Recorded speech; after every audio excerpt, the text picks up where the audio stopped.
every one of the top 40 records being played on every radio station in the United States is a communication to the children to take a trip, to cop out, to groove. The psychedelic jackets on the record albums have their own hits. This is a special question. We don't want you to smoke genetically modified ganja.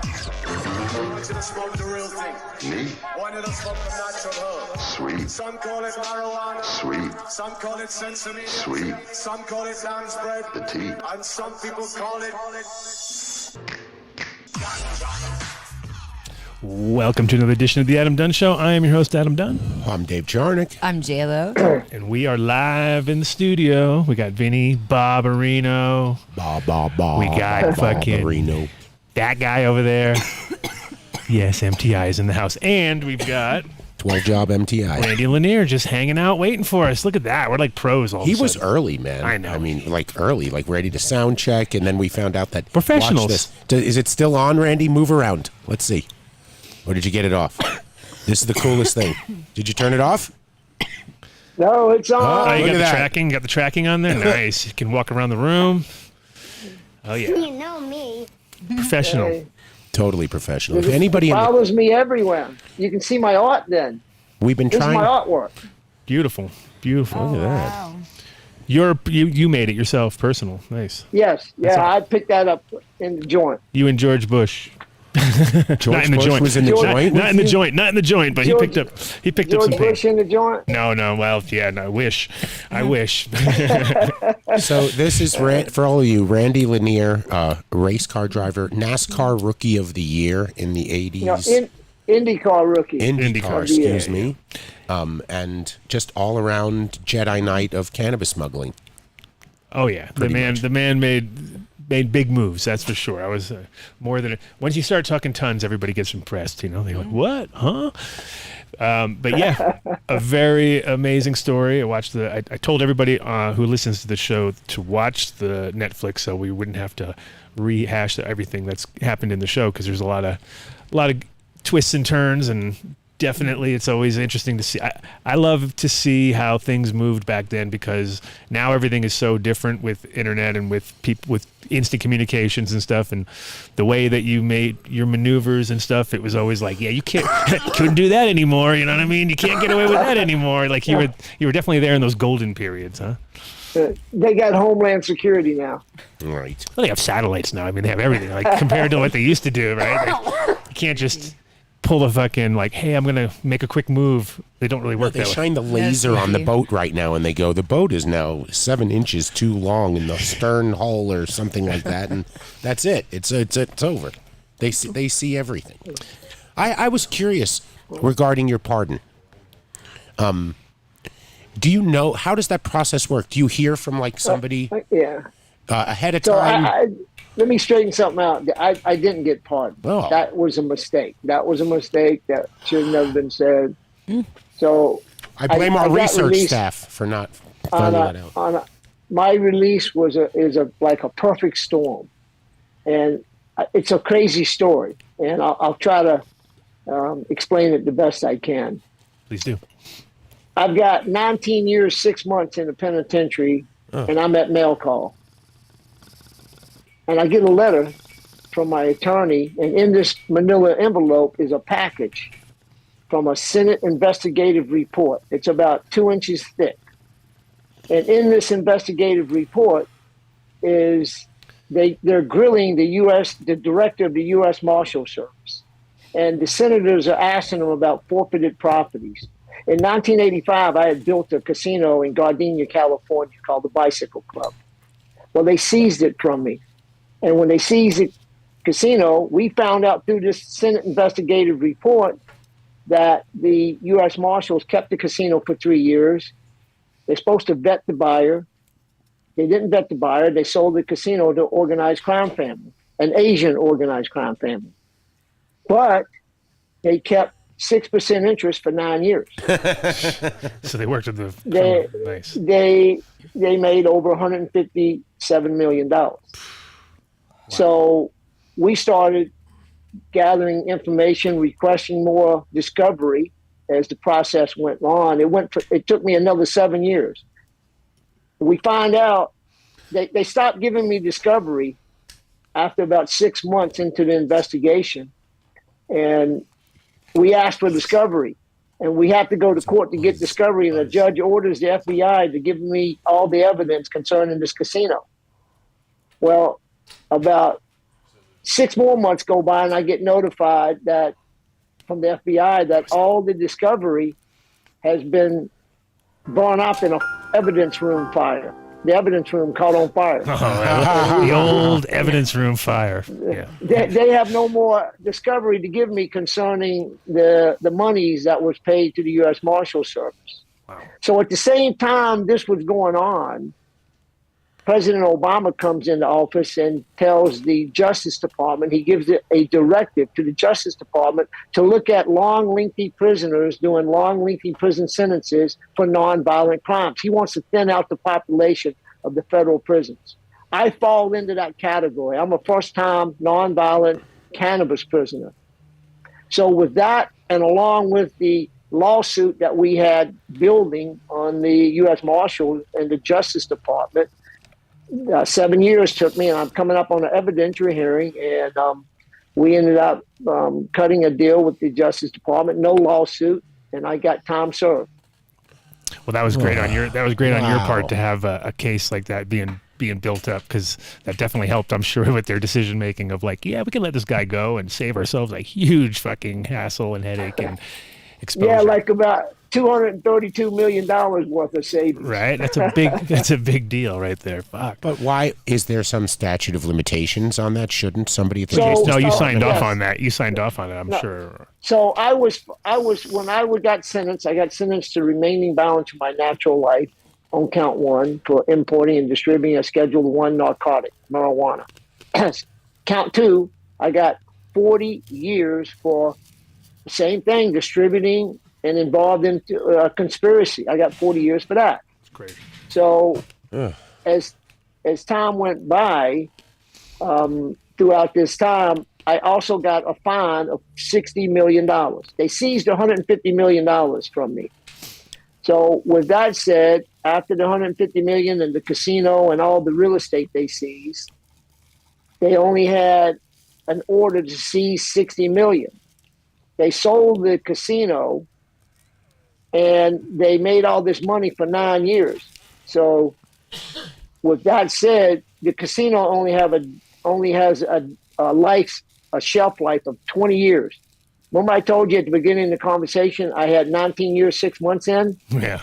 In 6 months, my forfeiture statute was going to eliminate itself, and I wasn't to owe any more money in 6 months. Wow. So a brilliant U.S. attorney files a motion to extend my forfeiture for 20 more years, meaning they can seize anything I'm related to for 40 years. So that's when we started the discovery, asking for discovery, and then all of a sudden the FBI evidentiary room caught on fire, and it left us hanging. Interesting how you ended the Netflix special with, and I was a greedy fuck. It sounds like the Justice Department was a greedy fuck, and had they not looked to fuck you even more, another 20 years, what did they think you were going to do while you were in prison? Right? You couldn't write a book? You know, I mean, that would have been, you were earning a nickel an hour. That's ridiculous. So that it bit them in the ass. I'm making $60 a month. So I went from racing cars to cleaning shower stalls. Wow. That is quite a journey. So since a lot of the listeners probably haven't watched the show, we should touch on on your amazing career, because it was short-lived but amazing as it happened, because you really took everybody by surprise. Again, like I was saying earlier, like nowadays everybody's so analytical about everything. Back then it seems like everybody was a bit more loose. Like, yeah, this guy's, he's got a race team, he's paying for it himself. Nobody ever really, you never really had much people poking and prodding around too much. It didn't seem like, right? No, the racing, everybody thinks because I was spending a lot of money racing cars was why I got indicted. It had nothing to do with my investigation. My investigation started, are you there? Oh, yeah. Oh, yes. Okay, the investigation started through someone gets pulled over in Illinois for they had some small amount of weed. They get arrested, and he tells on all his suppliers.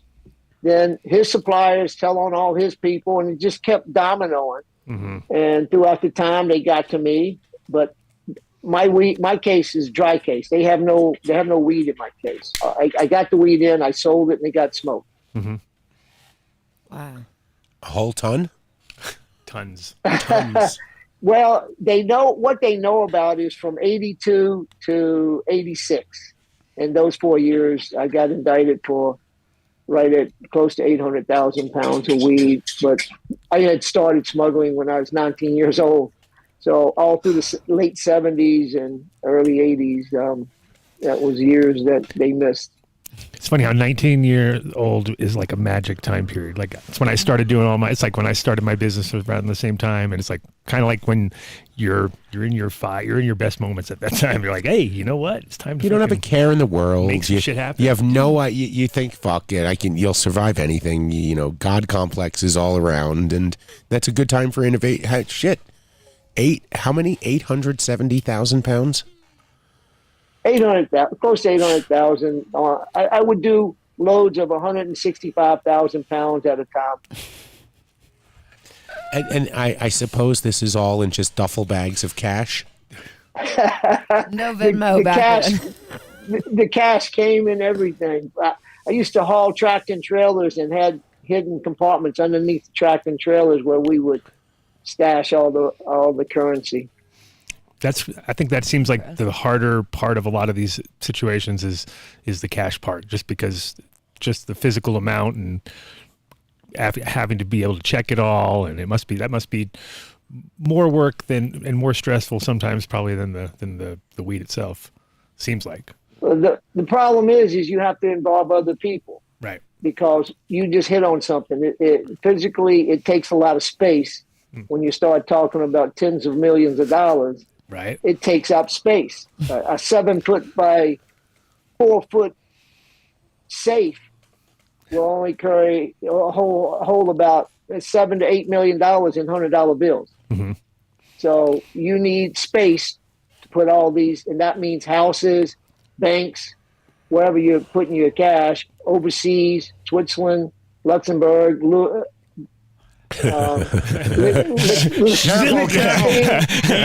you're putting it. This is a live show. I mean, we don't. If we have to edit anything out, Mark does things to our cars. Yeah, okay, disables them. He gets mad. Well, the FBI took them about 7 years, but they ended up seizing all the accounts. So it's all good. That's a good run, though. Hell of a run. Yeah, it was a good run. It was a good run. You know what's crazy is I look at it and I get a life sentence. I'm 33 years old. Then won a world championship in racing cars. Successful with quite a few little things I had started out, from a restaurant and mobile home parks, and had acquired a racetrack in Georgia right outside of Atlanta. And then I go to the penitentiary, and it takes me quite a few years to understand that there's so much more purposes to life than our outer experiences and outer priorities, let's say. We have inner priorities. And we can get so caught up in our achievements and our goals on our outer priorities that we fucking forget about our inner priorities. And in a way, the long, lengthy prison sentence actually, and I hate to say it, was probably what I needed, because it got me to where I am now, with who I am now, with the thinking that I have. My last 9 years, I was a volunteer suicide companion. And hundreds and hundreds of men who had tried to take their lives, I sit with them for 4 hours a day and chat with them.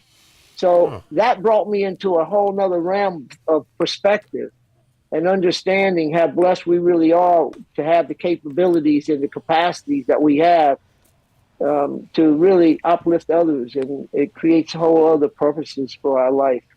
I really like how your shirt says "Bringing Light." This seems like we. No, it says bringing light to a dark cell. Oh, even better. Did you see that? Yeah. We did for a second So- before your Apple camera panned up. Oh yeah, it's that's- it's following you now, so you can't won't let us see this one. So, yeah, so I bring light to dark cells. This is a funny story, and it's a good story, I'm going to tell you. Beautiful. So I'm in the joint, and I've got about 24 years in prison at the time. I'm fighting my case with the casino and all this, the lawsuit. And I get a package in the mail, and it's from these ladies from California. And they're in front of the White House with posters with my picture in front of the White House. And they're asking President Obama to release me. And they show me pictures. They sent me pictures of them out in California in rallies and events with my poster. And I'm going, yeah, man, who are these beautiful women? And look at this. I got some support system behind me. And it gave me so much hope and so much faith in people that 3 years later, I was released with these people in my corner. So now I find myself as vice president of a nonprofit called freedomgrow.org. And that's what this shirt is. It's Freedom Grow. We bring light to a dark cell. We have 188 men with 166 children, and we do all kinds of things. We have a wish program. If any one of these prisoners wants their mother to have a bathrobe, a pair of tennis shoes, a backpack for their children or themselves, even a dog collar with a chip in it, we do all that. 5 days a week, there's gifts going out to these families, their children, their parents, their grandmother. I don't care who it is. Any one of these 188 men can get, we make it happen. We deliver gifts to the doorstep. And we do holiday drives. If it's like Easter, last Easter, at the time, we had 126 children. So we made up 126 Easter baskets, and we put little water bottles in the Easter basket that said, you are strong, you are brave, and you are smart. Nice. And we put Rubik's Cubes, activity books, and a $25 gift card, of course, with the chocolate bunnies and all the jelly beans. And we sent that out to all the 126 children. Yeah, so we do holiday gifting. We every month we send 50 prisoners $50. We rotate it because we don't have enough money to send all 188. But we rotate it every month so the prisoners get the $50 of commissary. Randy, what's the website again so we can put it up on the So the screen of the website is chat? called freedomgrow.org. Got it. It's such a good. So one of the things and that I speak about is we all have many purposes in life. But as we go through our journey, our purposes change. But there's some purposes that stay within us, and that is to be of service to others, uplifting others, whether it's making someone smile during the day or really stepping out and helping your brother. So, there you go. There's the Freedom Grow, bringing light to a dark cell. That's what we're about, guys. That's awesome. And like I said, I mean, it is. It's like you never really know what your purpose is until it happens. You know what I mean? And when it happens, if it's strong enough, it will stick with you, because if it's a cause that's deep to you, of course, in a situation like yourself, it's pretty apparent, right? You know the situation for these people, so you can help them better than most. But yeah, it's like a lot of people do move really, really quickly through. They just kind of going at 100 miles an hour, which I think all of us are probably guilty of. And in that process, I mean, it's like it's cliche, but stop, slow down. It's like, and it sounds you always hear it from other people, but it's very important to focus on things like that and things that are beneficial for everybody, because it is quite easy to do positive things. It's not that hard. People make it like it's a chore, but it's like actually not that hard. I mean, it's like, it takes a lot more to be the opposite sometimes, and conniving or whatever. Yeah, I speak to people concerning these issues, and I hear people say, "Well, fuck, I don't even know my purpose. I've been on this journey for X amount of decades now, How do you know what your purpose is? And I got a really simple answer to that. If you don't know what your purpose is, just look at what breaks your heart. And if you look at what breaks your heart, you'll find your purpose right there. Mm-hmm. It's right there looking at you. Well, yeah, and I think also, like a lot of people, it's without knowing it, they're just doing, it's a reflection of what they need on themselves, but sometimes they don't even recognize it because it's too hard to look at yourself sometimes. Some people just don't want to recognize that, but they're out there doing what they're doing because they don't even know why, and then all of a sudden it's like, oh, wait a minute, that's actually my problem. Like, yeah, it's sometimes very obvious. And the system seems to have a way of like breaking us down further and further. Like when you're going through those things, they make it as difficult as possible. And I think it's really challenging to stay strong, probably in a space like that. And I'm sure what you've done and helping everybody, like that probably makes such a tremendous difference with like really changing. You should these go and fix lives. people's broken headlights. Is what you should do. That's what she like should do. That would be your, like, pull them over and be like, hey, let me help you fix your broken headlight. I try to help people sometimes. This girl's been inside joke. It's an inside joke because she gets she has a tendency to get herself in lots of trouble. You're the guest who's actually been in more trouble than JLo. First one in a long time. She's real. I didn't even realize. I think we should hang out. That's for real. Normally it's like she, like, all of a sudden out of nowhere she's like, so when I got arrested, we're like, what, again? Like, how many times have you been arrested? It was such a good run at one point in time. Yeah, so Okay. he only got in trouble once. Yeah, I wish See, I he could made say it. He made it that. all the way through. I got in trouble one time, just one time. They say go big or go home. Well, I mean, it looks like you have your work cut out for you because the last 3 years on the planet Earth really fucked everyone's heads up. So any way to uplift spirits of anyone through your organization, I'm okay with, and I'm sure it's is it a 501c3? Yes, it's a 501c3 non-profit, but And we non-violent. all, yeah, it's non-violent. Well, no, we're all volunteers. None of us take a salary, Dave. That's amazing. All of us. Well- And all of our board members are people that's been impacted by the war on drugs. And so, for anyone listening, it's tax season right now. If you find Wow. yourself with room to make a charitable donation, Yeah, it's a good time this to- is the charity to do so. Because when Randy and I were in Las Vegas talking, we kind of went down the rabbit hole about a particular charity that we'll go into, but maybe we don't have to name them by name. But I would say that before you donate, Randy's charity aside, to any charity, do your research and look into it.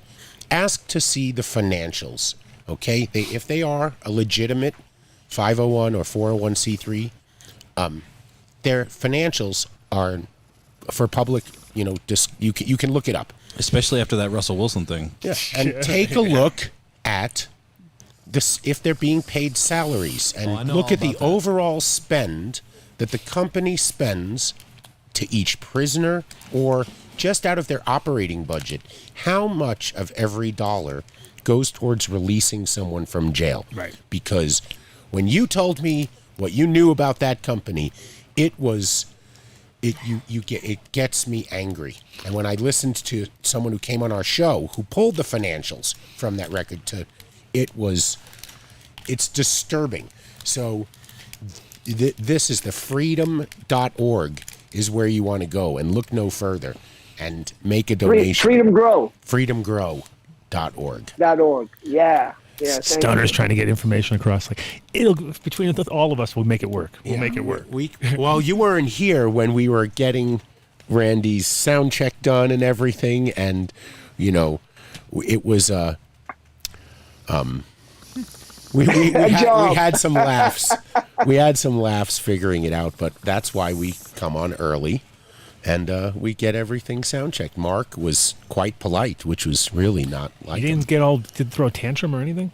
Wow. It was Dave. Dave was acting up. I was the one chill over here. Just I rolling was with the making punches. him laugh. That's what I was doing, and chill and acting up. There's a little difference. And, well, tell everyone you're going to be doing a festival in Florida, and you're looking for funny people, right? So, yeah, Freedom Grow has a lot going on. One of the things that we're doing is we're looking at comedy relief for cannabis prisoners here in Boca Raton at the Black Box. It's a facility here in Boca Raton, and we're planning on bringing in comedians, and we haven't set the date yet. I'm trying to get my lineup gathered up right now. And along with that one, we're looking at San Francisco to do a show there. And we're also doing a charity for cannabis prisoners, Freedom Grow, the first golf tournament here in Fort Lauderdale. That's July the 3rd. Nice. Little 4th of July weekend or deal. That's awesome. In Boca. That sounds nice. Swanky. Schwanked out. Swanky. No, that's where the comedians will be. Oh, yeah. Comedy relief for cannabis prisoners, and the golf tournament here is in a township called Cooper City. Ooh. The golf tournament in Florida. Yeah. Yeah, it's not too humid in July, is it? No, that's the time they gave us for all the tourists are gone. Are you a big golfer?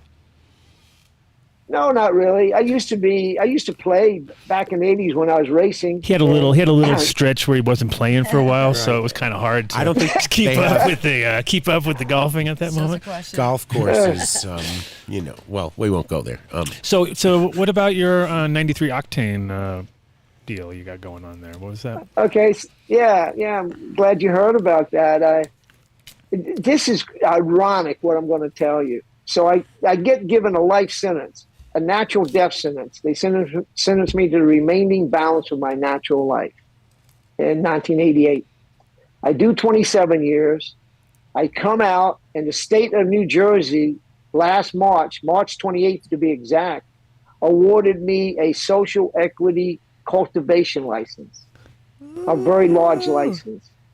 Now I have a 75,000 square foot canopy license to grow and cultivate weed. So with that, I started working on a brand and decided to name the brand Octane. So I'm just right in the process of rolling it out. We've been pheno hunting for the last 3 months and coming up with some strains, which there'll be some announcements coming up here in the next weeks. And I plan on rolling it out in a couple of states, Florida being one of them. This show is worldwide. That's awesome. It's it's good to hear that you're doing the process. Sounds like you're doing the process correctly too, which is you're not like someone didn't just hand you something and say, this is what we're running with, and you're like, okay, put my name on it, that's the problem with a lot of the endorsed cannabis out there. But it's always good when people get involved, be part of the process, put their flavor into it, because last thing you want to do is it's like if you were doing a meal and basing a meal on you want your favorite meal, right? You wouldn't want it to be, I don't even like broccoli. You'd be like, what? I did a sauteed broccoli for you. But so I did see a post that you made. So who are you working with exactly on the breeding side? I want to tell you a real quick story about the seeds. Mm-hmm. So a couple of friends come over and they bring me a Tupperware about a little bit long, about a foot long and about 6 inches high. And it's got these little Ziploc bags full of, each bag has about 50 seeds, and there's hundreds of bags of seeds, all of them categorized with the dates of crossbreeding and stuff. And we're looking at all these seeds, and after about an hour goes by, we're discussing and taking notes, and we said, let's go out and smoke a joint. So we go out in the back. I live off of a little lake, so we go back, sit and smoke a joint. Well, we come back in the house from smoking a joint, and I got a little 3-year-old Shih Tzu. The dog then got up on the couch, tugged down the Tupperware, and started destroying these bags of seeds. And now the seeds are all mixed up and shit. Classic. So that sounds like something we would do. That sounds like something that would happen right here. Like Adam says, the funny part was, I got this. The funny part was that would have never happened to me because I would have smoked weed first before I even looked at it, and then it would have just been a big mess anyway. So it would have been a different kind of a mess, but it would have been, the Shih Tzu wouldn't have done the mess. It would have been me messing it up possibly. But yeah, in general, that's a total classic right there. So what happened? You had to just kind of go start to get what you could get back. No, well, I got what I could out of the carpet, but now they're all mixed up. Oh my God! Right. But he didn't get into all the seeds. Of course. He only got into. He tore up 6 bags, ripped them completely. That's about 300 seeds. Those are probably the good ones. Those are the best ones. Whatever they were the ones, obviously. So Did you wait until they came out of the dog a few days later, and like the Tommy Chong did with his? you could have used it straight into the cup, right into the solo cup. You know, Yeah, that's what my buddies was telling me. Yeah. You don't know. You might have found something there. The servant monkey that eats the coffee bean? You know, they don't. I bet where he cat. shit is just gonna magically have a plant one day. I've had a few plants. I've had a few plants grow out of the carpet that I was like, there it was, and I was like, I gotta do something with it. I can't. You gotta grow it. You gotta grow it. Once it. And on the couch, we had couch weed, we had carpet weed, we had all the places around us would sprout. You know what I mean? That is so funny. Florida stuff, of course. Oh, Super Florida. humid. It wouldn't be hard, right? Yeah, you got to be somewhere humid. Here, nothing like that happens. You could leave seeds out for years and they won't sprout. But Florida, it was easy. You just kind of turned around and like, oh shit, look, there's a plant. It happened.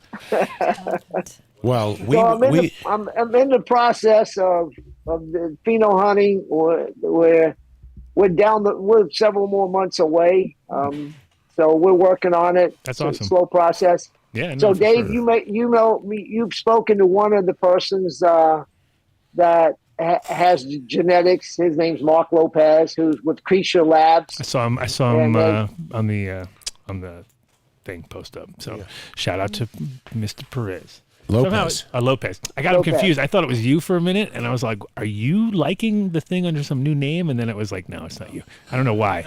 Well, it was interesting when I started making the posts that you were going to be on the show, and I included your brands. Your guy reached out to me, and he was telling me his story. Also fascinating. Also, goes back in time to... Really, I mean, great stories, I am sure. Won't say anything to don't know what's what, but we'd love to have him on too, especially after you guys have picked out your seed catalog. Maybe when you're when you're another little bit tighter, when you're getting close to the finish line, you're like, now it's time. Well, I don't know if I know we met and you spoke to Adam for a little bit, but he's been breeding genetics since the 80s. And nice. I wouldn't be surprised if a lot of the seeds in that box that you were looking at didn't have its fingerprints somewhere. What Adam did. So I am sure there's an opportunity to collaborate and see what genetics can be. Immaculately. I'm all about collaboration. In Florida. Yeah, for sure. I love collaborating, especially Jersey. I mean, we're from New York, so. And we got a project. Yeah. I got a project going on out there in Somerset too. So we'll definitely. Oh, in Somerset. Yeah. I have a friend that just got a dispensary license in Somerset. It's beautiful. It's beautiful out there. I mean, I just saw some aerial shots of the spot, and I was like, man, this is gorgeous. It's like proper fertile ground, and there's nothing around. There's no industry or anything. It's like real clean. So we got to talk. Yeah, we got a social equity retail license. That's awesome. Yeah, and we can help you out with. And we have. It's funny too because all the canopy, we have a 70,000 square foot canopy. That's exactly what it is. So I was like, there you go. Wonder if it's the same place. No, it's not the same place. He has a license. No, I'm in Eatontown. Yeah, the retail shop's in Somerset. Got it. Huh? Interesting. We'll definitely talk about it. What stage of the build out are you in the grow?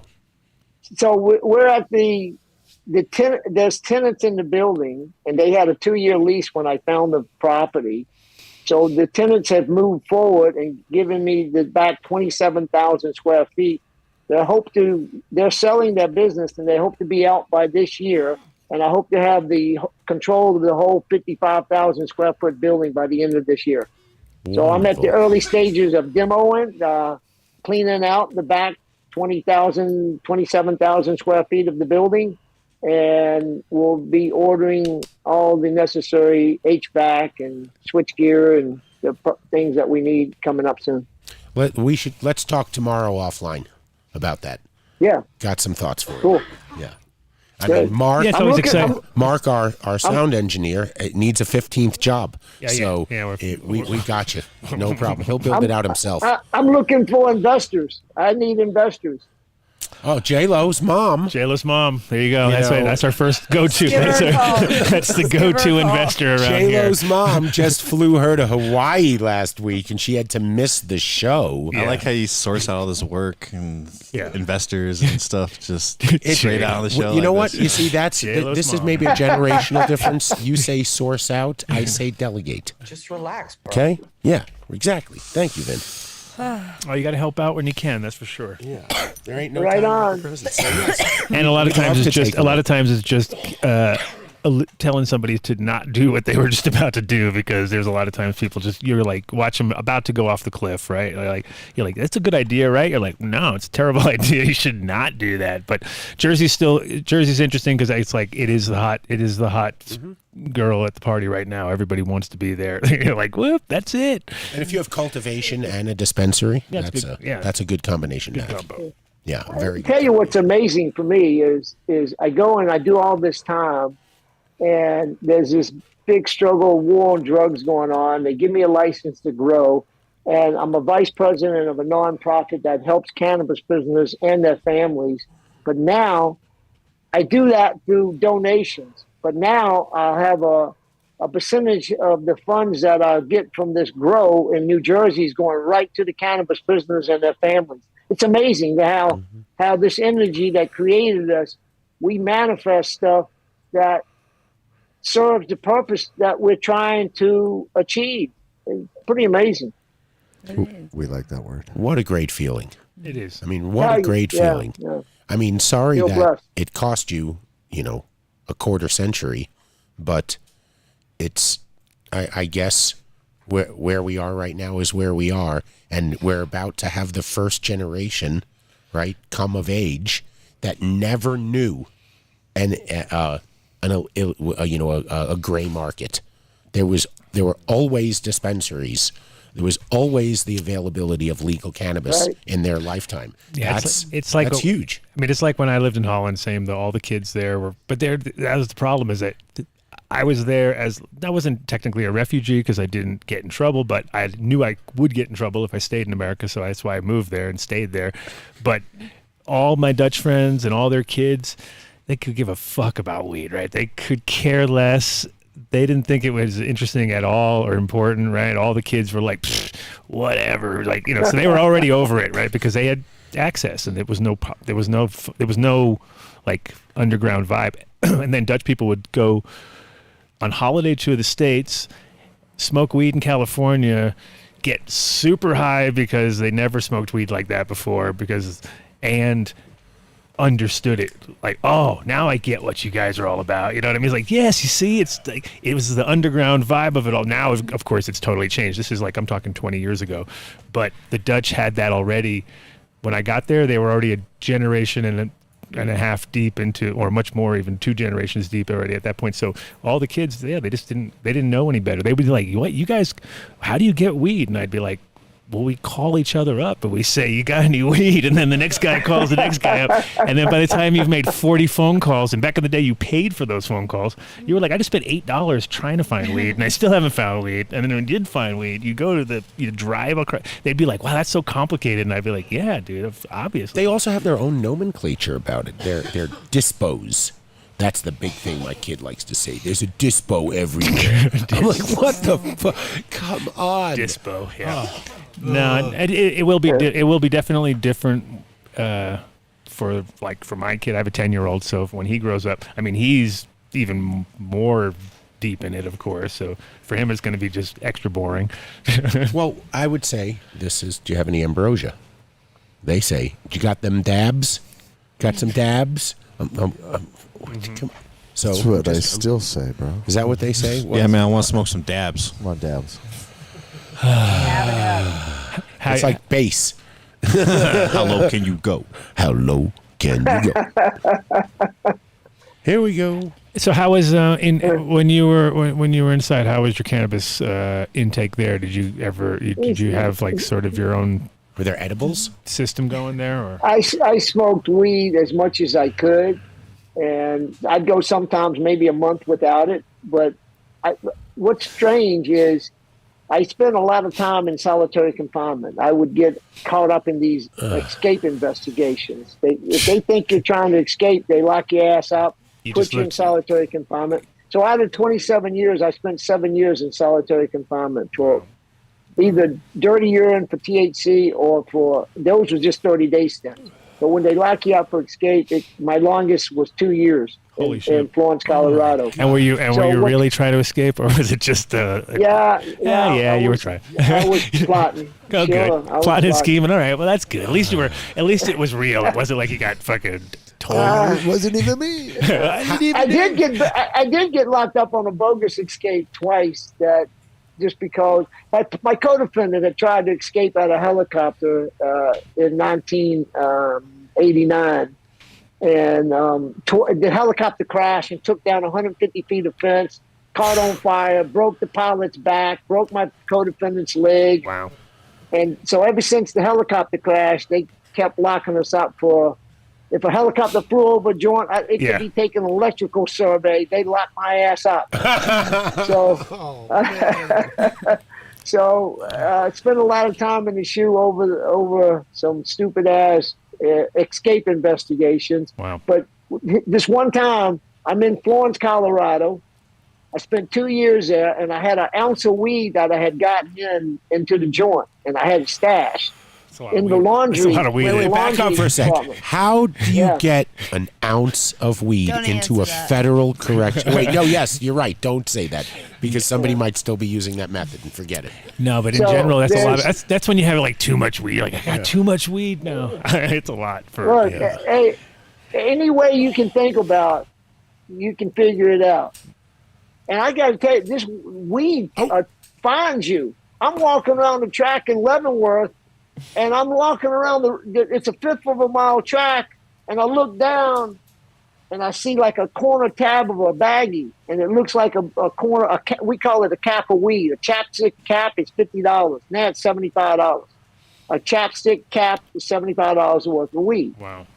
So I pick it up, I look at it, I go, okay, let me go over to the piss stall and see and open it up. I go over there, and when I picked it up, I see two buddies sitting on a bench over there, and they're like these old-time bank robbers.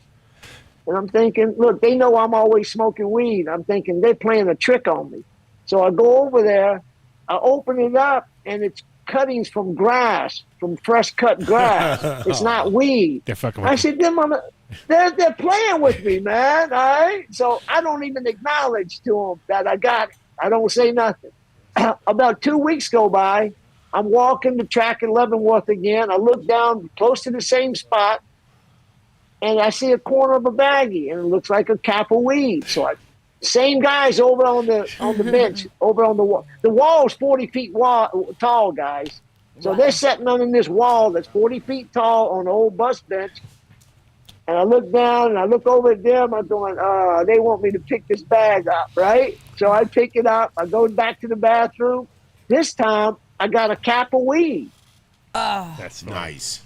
A month goes by, and the same damn thing happens. I find another cap of weed. So this weed finds you. It's amazing how you can be in the most secure penitentiary in the world. Like I told you, I spent two years in solitary confinement, and I probably smoked out of that 2 years every day except for maybe 2 months. That's crazy. That's great. That's great to hear. Well, wow. I mean, it's one of those things where you definitely know that you're going to always figure it out, because even just in your own home, if you run out of weed, your brain starts going into overdrive, right? So you're like, holy shit, I know I got weed somewhere. Wait a minute, where was and then you can start getting invested. That's when your carpet becomes your friend, right? Remember the carpet weed. Yeah, they got delivery service. Right. Hey, call me up. Send over some kush. Right. Do they in Florida? They have delivery service? Yeah, they got delivery service. That's great. Colorado, no.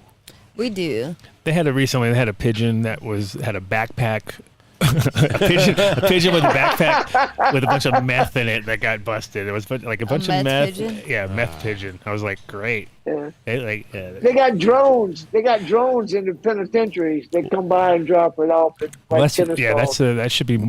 They have ones now. I've seen ones now that can lift a human. So I'm already thinking about like that must be the next move. Like send down the drone, hook me up, and then I'm out. Like click, They're gonna be go later. That's gonna be terrible if that happens. It's starting. It's gonna happen. I'm telling you. How about there just shouldn't be anybody in prison for a non-violent crime? Not ever. Not now.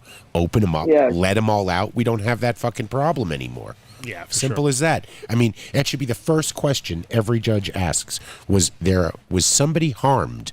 And if the question is no, it should be all done online, you know, and fuck, that's just... We still have a lot to change.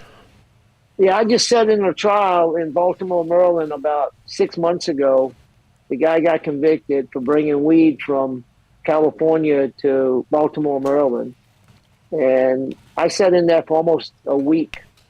And the whole thing of it is they charging you with distributing a Schedule 1 narcotic. You could be distributing heroin, or coke, or meth. It's the same shit. It's crazy. It's nuts. Shouldn't be that way. No. Well, and the thing is now it's so, you know, it's gotten to the point of ridiculousness where it's like, come on, we have to acknowledge it because we've got it. We're acknowledging it over here, but we're not acknowledging it over there, right? You know, it's just like, oh, hello. So well, we're going to be the total political pawn of the next 6 years. That this is exactly what will happen. Biden thinks he's going to get reelected, so he wants to save decriminalization for the second term, if at all. And I just don't think that's going to happen. I think they should have taken a stand and done exactly what they said they were going to do with Kamala Harris on camera saying that we will deschedule under a Biden-Harris administration. So Randy, we're going to... Hey, Rob and Lisa, give us 1 sec. We're going to say goodbye to Randy in just a moment. Randy, anything else you want to plug? Any websites, your Instagram, anything like that? Survival of the Fastest, my book. I just dropped this book August the 2nd called Survival of the Fastest. A lot more in it than in the Netflix show. Awesome. And Survival of the Fastest, I just sold it for a movie. I got a full feature film we're working on. You got roles for Adam, JLo, and I? Yeah, definitely got roles for JLo. Thank you very much. Adam, with all that seed genetic you got, I'm sure I can find something for you there. Yeah, Dave makes good bagels. Yeah, really do you good ever try one of my bagels? You like bagels? He's your guy. I've known Dark Star Orchestra for 23 years. That's got to count for something. So, just look, if you're in the weed industry, or you're not, or you like to smoke weed, you're a fan of the bud, check out freedomgrow.org. We're all about helping the cannabis prisoners and their families. Fuck yeah. Randy, thank you for your time. Thank you so much. I'm so happy that you can still have a smile on your face Hey, after all those I'm blessed, years. bro. I'm so blessed to be here. Every day I wake up in the morning thinking, this is real, and I am so blessed. And it makes you really think of how you can be a better version of yourself every day. So, peace out. Thank you. Peace. Hey, thanks, Randy. Talk soon. Randy. So, welcome to the show, Rob Barraco and Lisa Mackey of Dark Star Orchestra, my friends. Thank you. I love you guys. Thank you for coming on. Thank you. Hello. Up in Frisco. They're in Frisco tonight. They Right. were in Aspen last night at a sold-out show. I even after all these years, people are texting me going, "Hey, do you know anybody? I can't get tickets. It's sold out. It's sold out. It's sold out." Well, that's great. I'm like, that's so fantastic. That's what we want to hear. And then tomorrow night at the Mission Ballroom in Denver, which is a beautiful new venue. We love it. Yeah. Oh, they're there? Oh, that's cool. And there are tickets still available, believe it or not. Just a few. It's a big venue. So Yeah, it's a good space. So thank you for making time for us. I really appreciate it. Sure. Yeah. We missed a couple rounds. Yeah. First it was you. First it was me forgetting, then it was you forgetting, and then yeah. So, but now it's actually great because it's tomorrow you're here, so that makes it even more like we planned it, dude. Come on, we planned that. So this is this the end of the West Coast tour, and then what do you guys have planned in the future? I mean, Red Rocks was just such an amazing venue to play. Are we going to be seeing you at Red Rocks this summer? Probably not. But probably next year. Okay, for sure. And it's the 25th anniversary, or is that still this year? Or I think our 25th anniversary was in November. Yeah. All right, it's over now. You got to wait till the 30th now. You got to go 30. I still have a 10th anniversary shirt at home that I should have worn tonight, but I remember that show. Was it Burlington, Vermont? It was. Yeah. It sure was.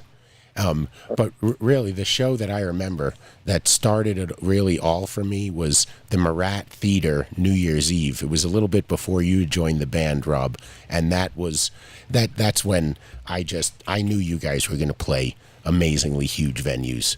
It was it changed my world. After Jerry passed, you're the only ones, in my opinion, that still play the music the way it was played back in the day, and it gives me that warm fuzzy all the time.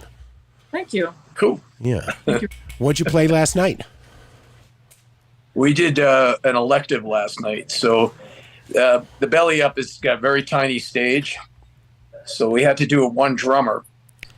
And we didn't want to do the last couple of times we've been in there, we've done one drummer shows from the past.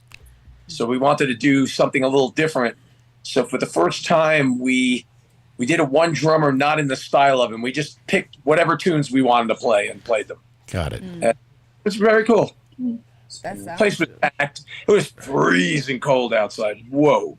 Yeah, I heard that too. I heard it was freezing cold here for a while, but it's beautiful now. We have heat in our studio. Yes, this amazing studio is heated. I see the smoke rising behind you. It's unbelievable. We've been here, and I have a huge box of stuff for you guys. Like our coffee sponsor, Ozo, put a whole box of stuff together, and the Hash House Dab Logic put a bunch of stuff together of some flour and some edibles. And we have a lot of stuff for you. And I don't know, since the last time I saw you, I bake bagels now. So I have bagels for you, like New York City bagels to get you all fat. Have you guys discovered, I mean, we're relatively the same age, but have you discovered the beauty of microdosing? Not so much. I've done it. I did enough. Well, guess what? Now you are. We should talk offline. It's life changing. Look, JLo used to be 7 feet tall, and now look, it's cured her of that. So it could cure anything. Cures everything. Everything.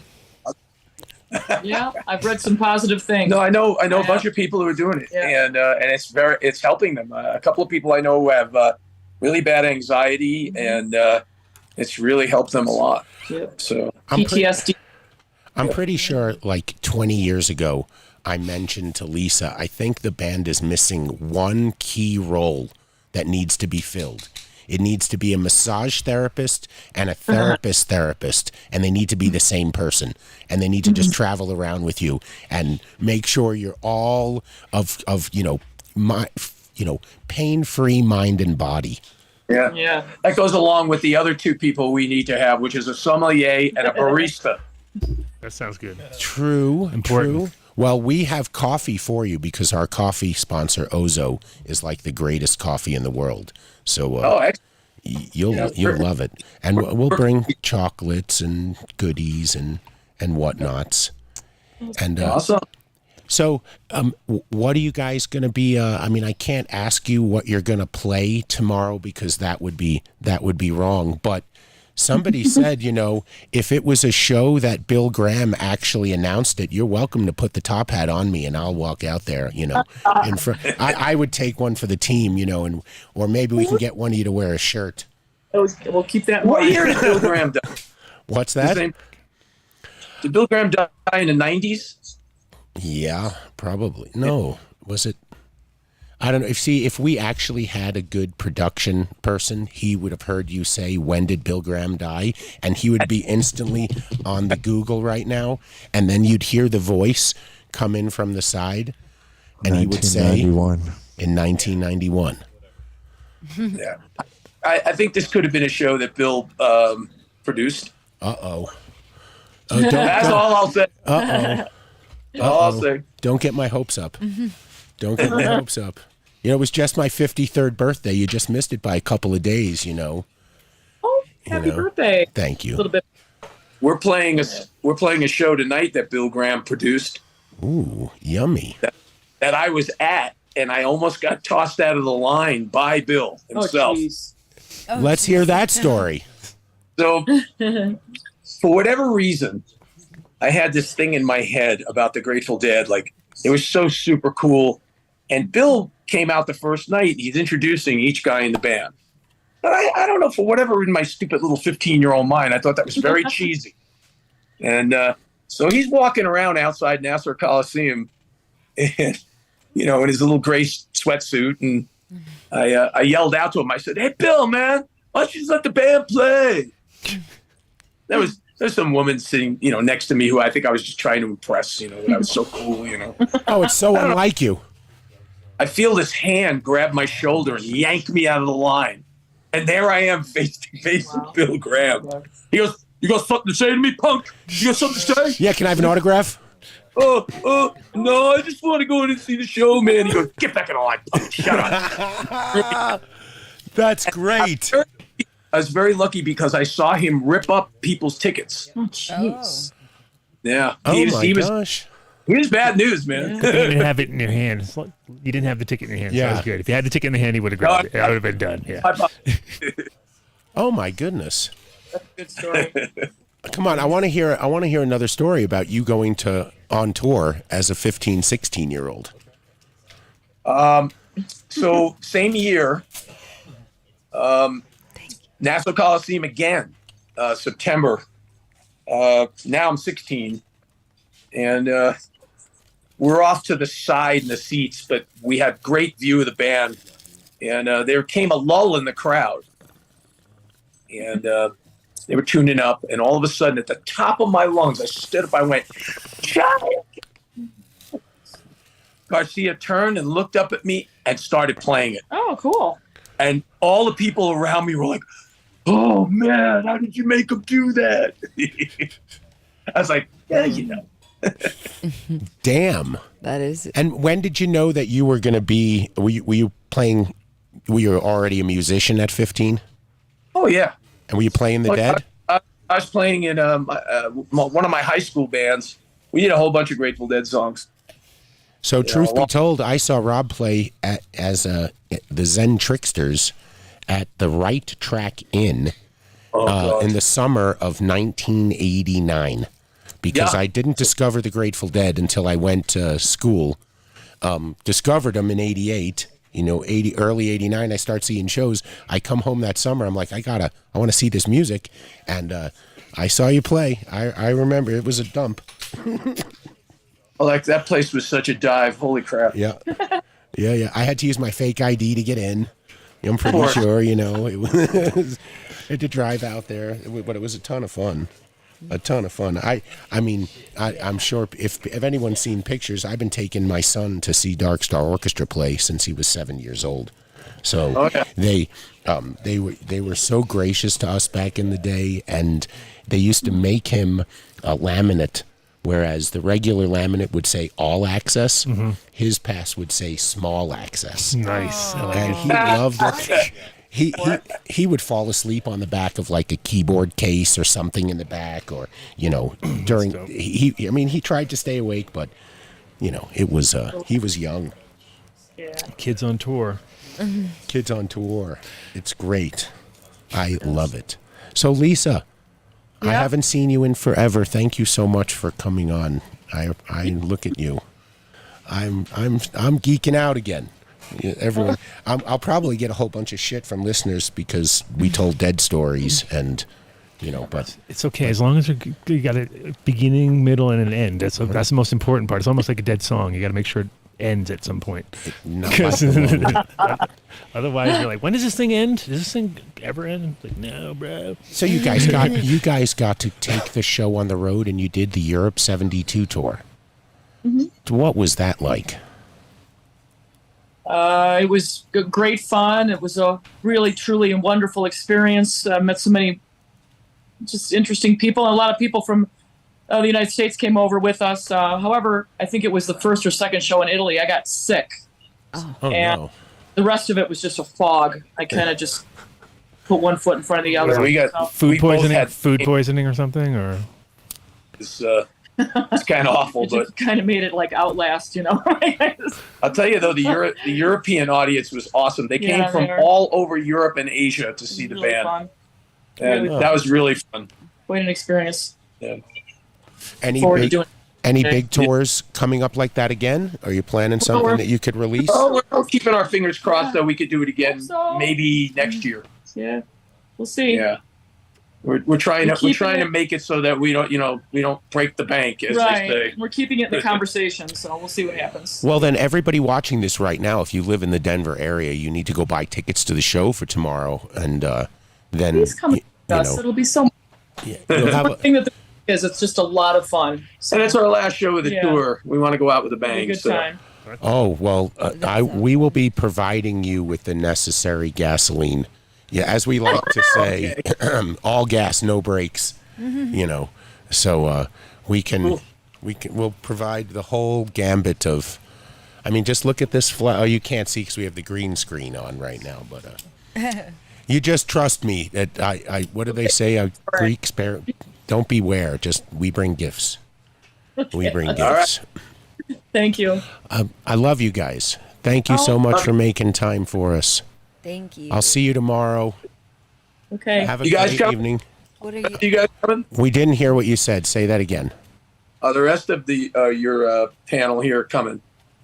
I will just say that depends on how much room you have on the guest list. Oh goodness, I don't know. That's lost track.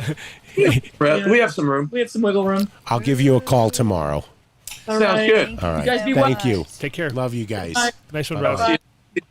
Nice meeting you. Bye. Oh, I love them so much. We can still see up your nose, though.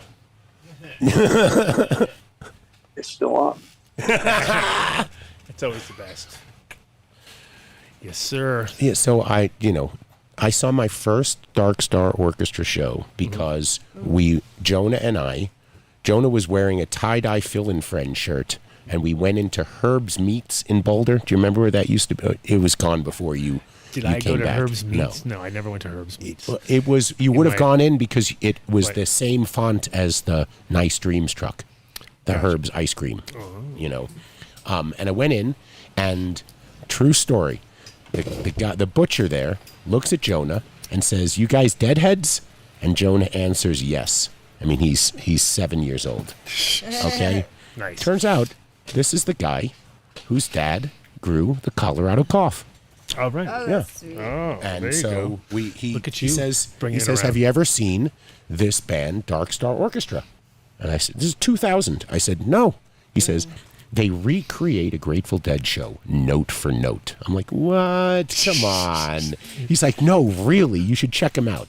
So I go to their website, and they play a show from history. Right. Not note for note, but they do. They do the same lineup, and they try to keep it. They keep it tight as they can. real. Yeah. So Did you get that cough cut? Dave couldn't. Dave wasn't growing back then.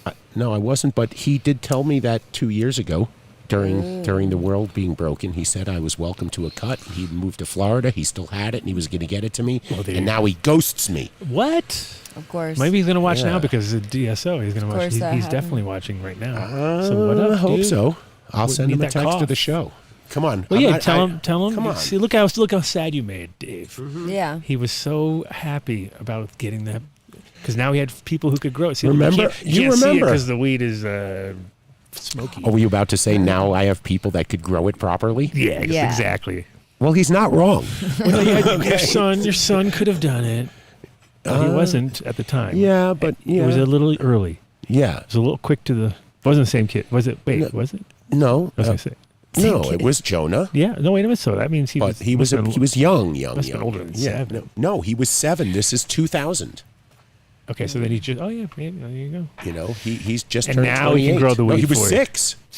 Wow. Yeah, now he can grow. Fuck. Yeah. Whoa. That's how long we're talking about. Weren't we supposed What to are have those little Miles? things? He ran away. He saw us, and then he's Is like, that the I'm ladies' out of here. things? This is too You professional. never look to a guy and say, "What are those little things?" What? Okay, that's just She's looking at insulting you, right by- away. she's I know looking she at you, was. By the way. She was looking at my gummies. Well, that doesn't make it sound any better. Are those the ladies? That's not. He's not even there. Oh, Look, he's you're, not- you're like Yeah, looking he's into in the. You're looking make-believe into the for light. us. Somebody behind the Trying to- fourth wall. You want telly on us. That's what you're. Here is. You would Can love. they see? They can't see his logo because it's green, though, right? No, can't see the logo. Yeah, you can. You see what it is. Maybe. You know, you totally see it. It's there. There it is. Oh, yes. Luckily, These are caramels. That it's he not made. a whole green label. Then it would have been gone. It would have just been a big blur. Dope. These are Vinny's chocolates. Vinny's I ate one. I'm Buchakis. already regretting Which it. one what are we looking at here? So what was that? My You eyes want a are like... buchaki? eh. No, I already had one. I had a big one. This is not an ASMR show. I had a big buchaki in my mouth. Oh, Vinny, cut that. See, all the good shit happens when Vinny's not around because Yep. Vinny doesn't know. Yes, Miles is coming through. In 20 minutes, we're going to have Jeremy jump on. Well, maybe I can have him Is jump that on early. Telly? That is Telly. Look, I haven't seen him in a month. Oh, Guess why he's that's been a hiding long behind the time. light so you can't see him. He's like, He if is I stand right here, camouflage. Dave can't see me. I can. Yeah. Don't make me say it. I can make it out silhouette. Don't worry, dude. The jar's not scoopable. So Scoopable. just kidding. Don't worry, Jump dude. on. You can jump in. The You're allowed. jar's not You're the scoopable. unofficial. I just know you, dude. I know you. You're a cop. Tri-host. He's a cop. He's so cop. Like, Trying to confiscate things. Oh, you know what's funny was when you were texting, well, I'm behind a cop. It's like within 2 seconds I was behind a cop, and I was like, where the fuck is she? Because I'm behind a Oh, cop, that's and I'm on the hilarious. street. She passed the cop. Yeah, I took a I photo. was I like, got photo tell evidence. Dave, tell your friend to turn. Well, he probably was aware of you due to the broken headlight. I have no broken headlights on this car, remember? Yet. Is it this guy? Is it that one? I think that was the same cop. You It was took an a SUV picture like that. of the cop. Yeah, of course. It was like that. I had photo evidence. So He was going so fucking slow. He was lame, and the thing is, I had to pull in behind him because I just never want to go like right next to him and give him like just enough time to go. Why are there plants in the back of your car, sir? Freshly You look cut. over and you What are you see talking Dave. about? You didn't- You see No. Dave in the These were on the sheriff's dashboard. I truck, had him on the like dashboard with all of collecting his sun. buddies, like all like, oh shit. I could just see it. You would be embarrassed. That's the sage and sound. The If sage you- and sound. I would be embarrassed, really? If I was a you were cop, with I would your- be embarrassed. Well, I mean, like Trinity? if you got seen with us with your cop Slider? friends. What do you mean? I'm undercover. I think that This is is okay. That's bullshit. This has been a 4-year Kosher ruse. Kitty. And Do you know that? It's 4 years. let's see, Kosher Kitty, Look how much Cannabis. Adam MK cares. Ultra, MK Ultra down He here. doesn't care. He's not even listening. Adam He's like, doesn't Mom. give a MK fuck. and RBK. So there you go. There you go. A plethora. What's going on, Telly? Not much. Chilling. Yeah, DJing. Oh Doing the thing. shit! Wait a minute. Hold on. Working on Come on. Do it. what? Yeah, you got. Oh, you can't no, wear no, one. I you can't. can't- No. you can't, Did you you can't wear listen? both head. Fucking Here, okay, fuck. I'll- Yeah, you gotta- Did you listen to the you gotta at show least last cock week? Take it off my ear with the worst tinnitus. There you go. Did you listen last week? Makes it better. What? Now you're- No, I did not. You No. missed the hip hop audition for Nails? Oh, speaking of which, I have an announcement to make. What? Is he signed? Do I know He's in about the it? finals, No shit. just like that. Who? Ding. Well, we got might the- have 25 grand coming. I know. I said nice Fuck one. yeah. I said Who are manager. you talking about? We're managers. Oh, no, this is only for people who were on the show Yeah, if last you weren't on the week. show, so you don't get any of it. No, you Sorry. get nothing. You get nothing. Yeah, You have no idea what we're talking all about. Getting paid, Yeah. Not JLo. Yeah, not low. Not low. Did you guys know that Mom, Valentine's Day is coming up? We did all hard work. Valentine's Day. And I think Are you that fucking I'm kidding me? technically your guys' Valentine. I have a Valentine already, so I can't. It's already going to I be. can't participate. Yeah, but it's in the it. middle of the week, so you're Oopsie. your ass out. This is like having the wrong year. Leap year. It's a No, leap year. No, Is it this in a leap year this year? Nope. Leap year. We're doing it on Saturday matter. because we're not going to go during the blizzard on Tuesday night. Whatever, There's a guys. blizzard. We'd have to have it ready for you Yeah, now. coming next week, dude. Okay, you So guys there you can go. try it again next year. There's a blizzard We coming. fucked up. What did we fucked fuck up? There's no Valentine's. You just went to fucking Hawaii. I know. She First wants us to I give didn't go all first to give class. her a Valentine. I didn't That's get what to she- go first that class. was her big idea. I was Took her a right. whole trip to Hawaii to figure that Rough. one out. Did you think about this the whole trip? Was this like a big thing in your mind? Like, so when I get back, Valentine's Day. Yeah, like, I was kind of thinking that. I was like, you were like, this show is not good enough. I need Valentine's. Are you for real? Does it look like You I'm know what? We'll kidding? give you a Valentine on the 15th because at King Soopers, a normal dozen Oh, of everything roses is is $12.99. cheaper. Do Way you know what it is cheaper. right now? You're saying I'm not worth $49.99. it? You're saying I'm not worth it? Exactly. It's fucked up. No, that's not what I'm saying. It's not that you're not Vinny, it's worth too it. hot in here, Vinny. I'm poor. It's too hot. Everyone's it's- complaining. yeah, it's All right, steamy. it's a rough Everyone's year out there, complaining. I I'm understand. poor. It's okay. Vinny, can't you get anything right? I'll take it Hershey's Kiss. I'm just kidding. How about you can have a no one, bukkake? no one complained. I was Hey, only joking. and good- It is nice though. My It's eyes toasty. are not open because Makes a of the big difference, bukkake. doesn't it? R.I.P. I know. Because they're. Oh, I'm not going to But say yeah, it. Hi, Telly. Yo. Telly. Telly's been DJing. So where did you play? At Black Box or something? Yeah, Black Box. Do you beatbox? So far, No. 2 times Black You Box mentioned beatbox? on the show today. What is Black Box? Different Black He was Box. talking about a different Black We Box went- earlier. Yeah. I was like, oh, that's We neat. went I think and partied the Black without Box is you. a theater One at term. a time. So I know you fuckers. You fuckers in your terms. What? I didn't I was hear just what he trying to said. tell Dave that we went and partied without him there. Because he was like, I didn't know what it was. At I was Black like, of Box? course you didn't. Oh yeah, he doesn't. Right, we went Sorry. without So Dave. so while we're in the middle, Fuck you. let's talk Hawaii. Let's talk Hawaii right now. Oh, really? Tell us. Yeah, well, I saw your video. I fucked up. What? I fucked up. We didn't draw in the fact that his business partner, Randy's Yeah. business partner, is like family to Tom R. Catpiss. Oh really? Yeah, like family. Well, there you go. Yeah. Should have How T-Dog. about that? T-Dog. Shout out to T-Dog.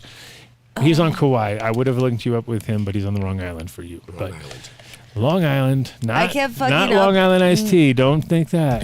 I said wrong island. And I said Long Island. I kept messing up where we were Did you get and really where hammered we were Did you going. get hammered when you were there? I couldn't even get drunk. Like What do you it mean was you couldn't so get I got drunk? so full of liquid before I could even like feel a buzz because of the elevation. It was like wild. I was no like, elevation, lack Hold on, of hold on. No, Black- please don't yeah. interrupt her.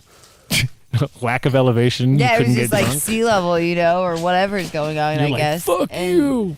Just That's- felt like I was having mojitos and mai tais. I did have a couple mai tais. Well, I suppose you do need to take it one day at a time. I just got back to Denver at 7 a.m. this morning from leaving last night there at 9. Yeah, that's the way the time change works. It was just awful though. It's a rough one when you go. One direction is not so bad. No. The other direction. Going coming, there was awful. Was Coming it? back was better. It was like 8 hours. The plane got I think it fucked up or depends on- it something. depends so it was on- like Oh, 9 how hours. did the plane get fucked up? I want to hear that.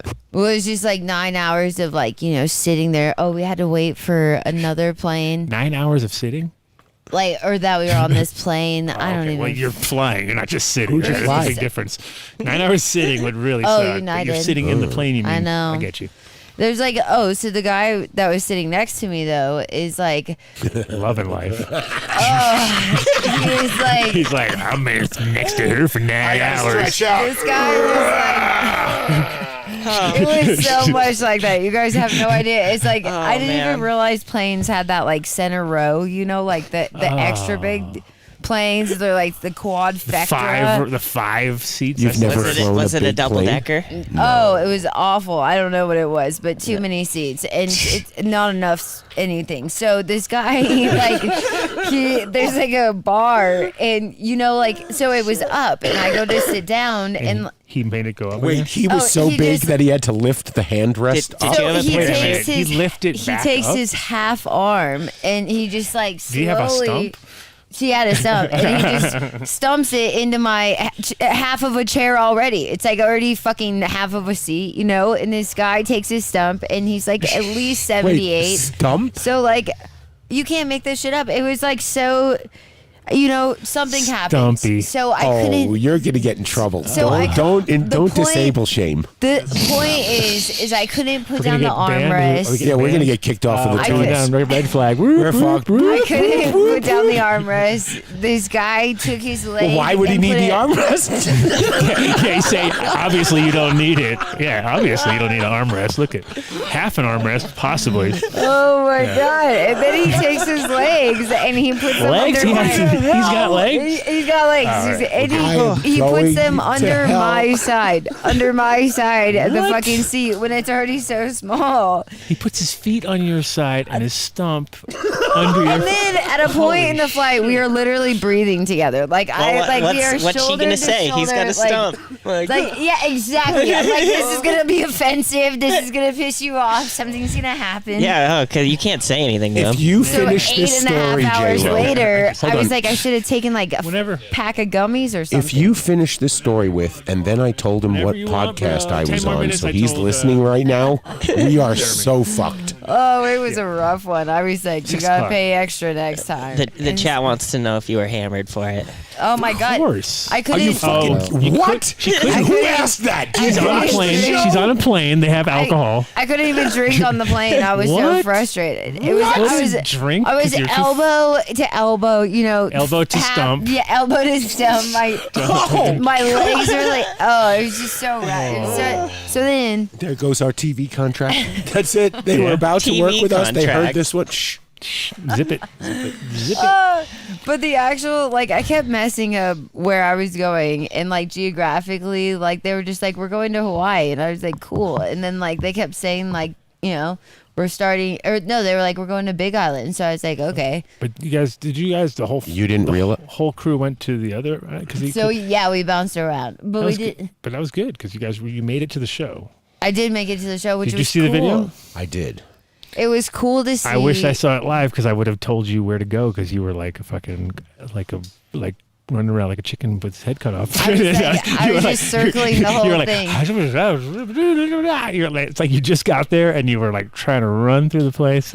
It was had your hand on the one-way microphone and you just went. And you didn't take your thumb off of it to. It was funny. Well, that's kind of what happened. I was just trying to show the event. She's like, boom, boom, boom, boom, running. Cool. Yeah, I was definitely going fast. I was like, because I had to talk to I talked to everybody before that. I enjoyed it. Whatever, I was guys. like, she succeeded. She did it. I was like, she did it.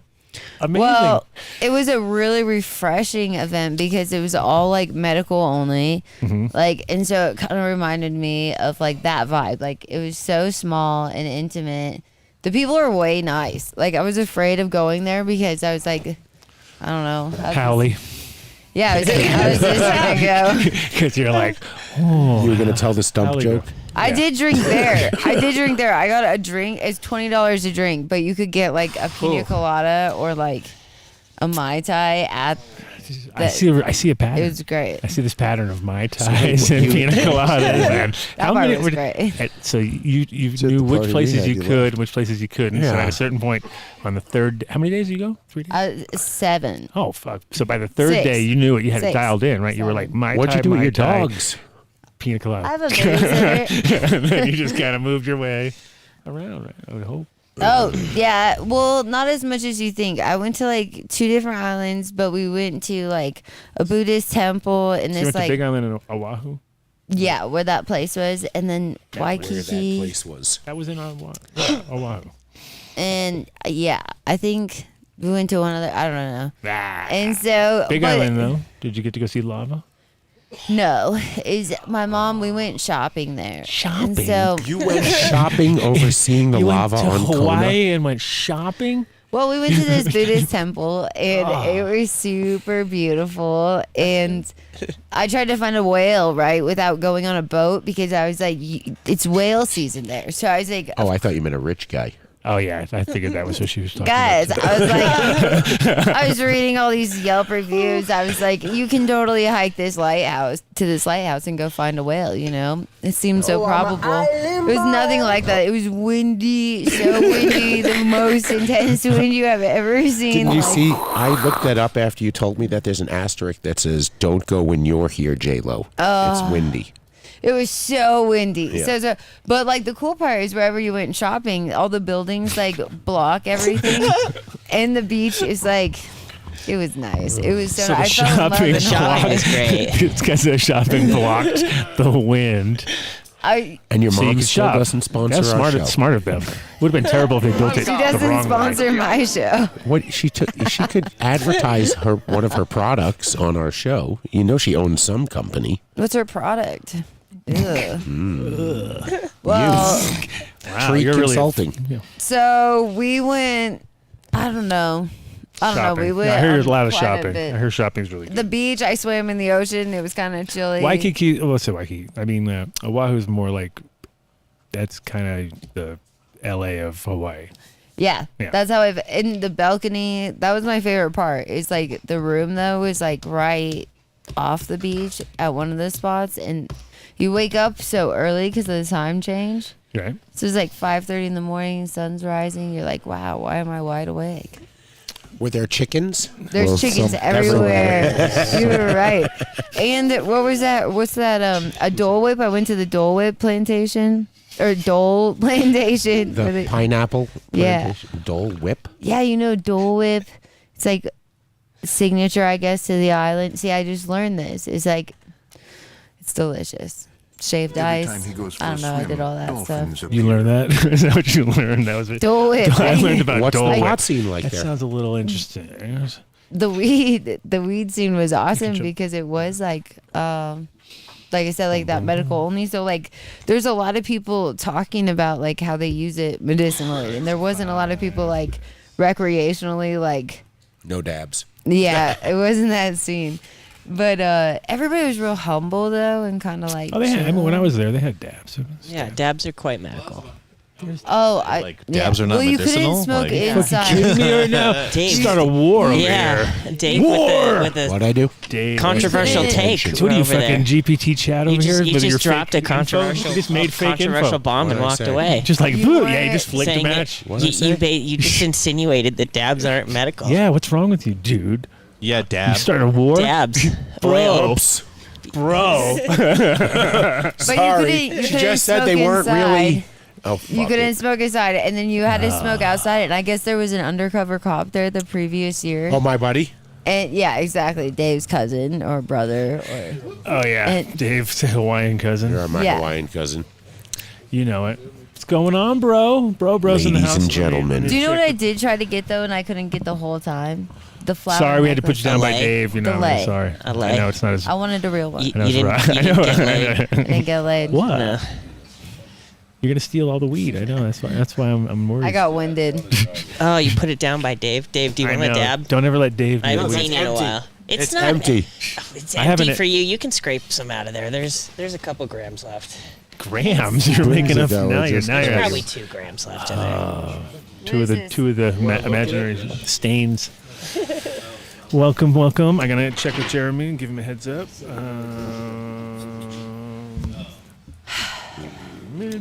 Minutes.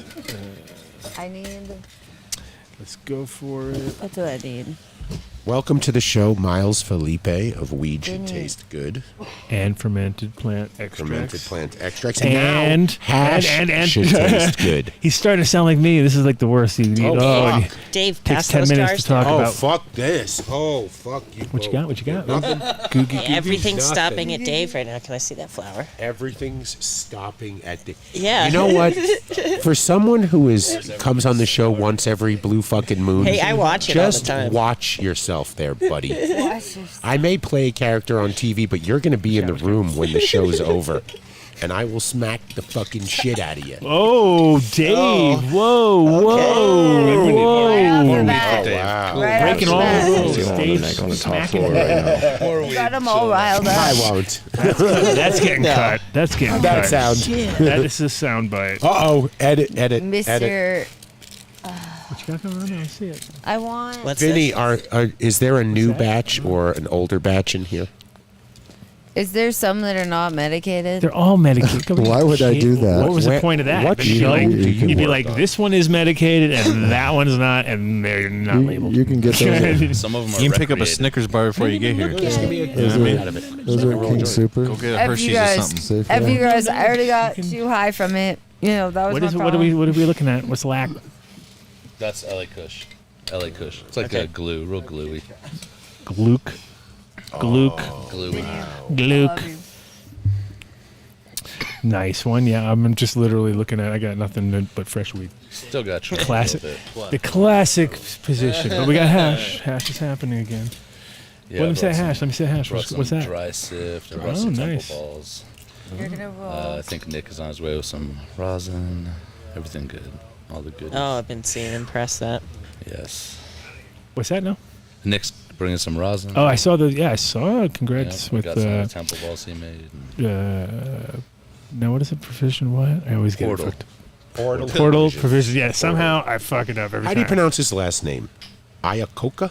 Iannucci. Iacocca. Oh, Lee. I thought he was Lee Iacocca's nephew. I'd be like, holy last shit. names? Yeah. He's a professional, Hey, right? We're all Iacocca. professionals, yeah. Oh, big trouble. He Bleep, has it on his site. bleep. I mean, it's on his... No. there's nothing wrong with that. That's Yes, not. it is. Oh, you blew it, bro. Fuck you. It's on his No one It is Instagram. ever. now. He was like Banksy before. It's all Now out you there fucked now. him all up. Fuck you. You just told Banksy's Not name. went like by I didn't Portal. tell all my colleagues already. No, he Uh, was just portal. Told everybody. Dun, dun, So dun. welcome to the show. I just hit up Jeremy. He's going to come in a minute. Thank you. And Dave you're in figured it town. out. What are you in town for? John did. Just coming, or Just vibes, yeah. Just came into town. I got a You lot are- going on. that's good. This That- was a perfect A lot reason. going on is a good thing. How was the drive over the top over the thing? Was it Cake. clean? Yeah, super cake. Thank It goodness. is now. Yep. It's behind me. Yeah. I guess according to Vinny, there's a remark. There's a storm coming on Tuesday. There's a storm coming again. On Tuesday? Yeah. Tuesday. It's Wednesday. crazy because we used it was when you have somebody around who's over 70 years old, then you'll know the weather like days ahead. My mom comes in and she's like, every Wednesday. Well, first it was every Thursday. Every Thursday, boom, like clockwork. Boom, Thursday, and now it's cutting back to Wednesday. She's like, now it's Wednesday. I was like, okay. Yeah. Yeah, it's just like, it's kind of like we're getting these little cycles that are just very predictable. It's weird. And they are on point. It's like, yep, here it comes again, you know what I mean? So yeah, it's Why haven't we interviewed Ace on the show? fuck that. She doesn't want to be interviewed. She doesn't even want to listen. Even She doesn't better, want- more reason she to do doesn't it, want to though. do it. Ain't gonna do it. Really? She'd be the We have most. so many I can't even stories. finish a Pretty conversation. No, she won't listen to me. She can't listen. She was like, no, ain't gonna work. So there's no like, there's no screws There's we no- can turn or sweeten the deal or anything. No, someone else could possibly do it, but even then, Yeah, that means it's on you, if Dave. she knew it was on, Well, I enjoy just being like maybe at my Next like to- roast or something. If we do a good roast, she'll probably to roast you. she'll probably do that. Well, I only don't see interact it. I with her don't- now listening to you talk to her on the phone. Yeah. So I can only infer what I think she's saying to you, and you're going, okay. Yeah, I say yes a lot. Yeah, I say yes uh-huh. a lot. Yes. Yep. Well, that's Yep. the way you're going to make yourself feel. Yeah. Well, yep. You're always going to make it go that way. It's all about you. Oh, don't even go there. See, that's why she wouldn't do it. Yeah. No, it's and the funny part is that like if we definitely don't corroborate each other's stories. Like it's always like the classic mom where she's like, if I'm didn't telling happen like I'm that. telling a story, she'll just interrupt and be like, "You're wrong," and I'm like, "What?" Oh my goodness! Look at that. It's like seeing a unicorn.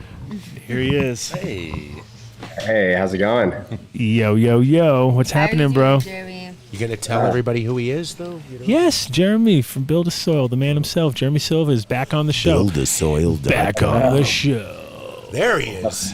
Oh, look at that! And then we got more. See, we said his we got name more, 3 times. We got another mic and another chair there. If you want to, you can show it. Should taste. You can if you want, of course. Well, Telly can get off. So we got all sorts yeah. of people. Telly can't get off. He's fine. We've got another. Oh, we're thing gonna right got there. another one there. Okay. Yes, relax. Yeah, geez, Dave. relax. Dave, you're just here to annoy people in other ways. You don't have to annoy us over here. Don't try to double annoy. How's it going out there, Jeremy? Doubling up your job. So Jeremy, it was we got your compadre over here, chilling, bringing some flavors over from the zone there. Hey, what's up? Hey, buddy. You guys are both there. What up? What's up, Nooch? How are you, bud? Doing good. Good to see you. Good to see you too. So we heard that we broke the system and that everyone was getting the Dunn deal for like 5 years, and it was just we killed it. So we're going to just blame Mark for that. We're sorry, and Mark apologizes. He didn't mean to do it. It's your fault. Don't worry. It's all right. You don't have to It's probably my fault, for sure. No, well, we like breaking systems. That's always fun.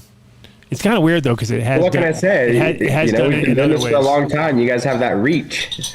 Well, we had it also other times too where it was sort of like overflowing people's shit. We're like, oh, that's good. That's a good thing, right? So, look, we have Jeremy from Build a Soil. Yes. We have Miles. We Yes. have Nick. We have Telly. Everybody, on the count of 3, click that like button because we had a big month in January.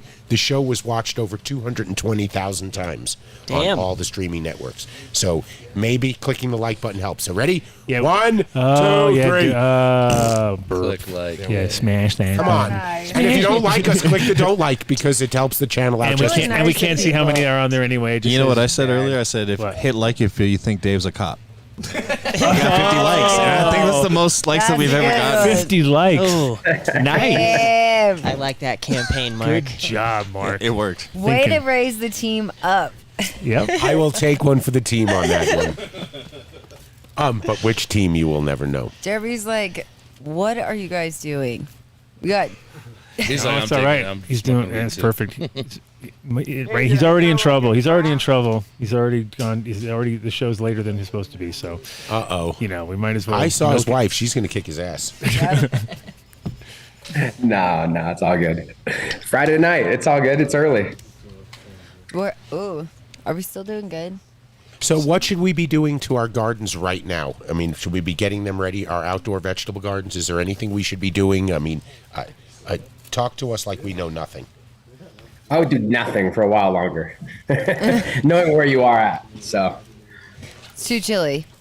yeah, it's too chilly and it's all hard and it hasn't really started to thaw yet. There might be a good day here and there, and it depends on your setup, right? But for the most part, I like to wait until it starts to get a little bit warmer out, and then I start to tend to the garden. But there's a lot that you can do depending on your soil, right? If it's a raised bed garden and you want to re-amend it, I like to do that early so that all the amendments get a little hang time in the soil with the moisture and the worms and the life.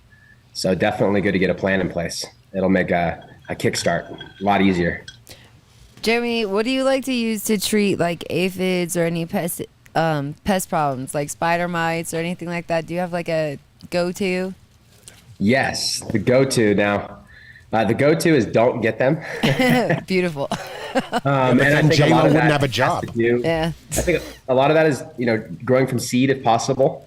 I hear a couple of you guys know where to get some good seeds, so I think that's a really good option. Seedsherenow.com. And then from there, obviously outdoor, you're going to have a lot more going on as far as the possibility of critters. But I also think there's a lot of beneficials. And so for whatever you do, I think that it's good to be conscious of the fact that if we eliminate everything, now your pests have your plants have no defense.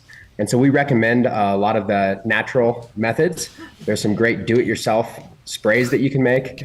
We offer a product called EM5, which you can make at home. And there's a number of other concoctions out there, right? But the Build a Soil way that we've kind of came up with is to have 2 or 3 really nice organic sprays that you like and use them in rotation if anything gets out of control, but really in a preventative manner is a better way to go, especially when you're not in flower, you have all the capability to do it, keep things nice and clean.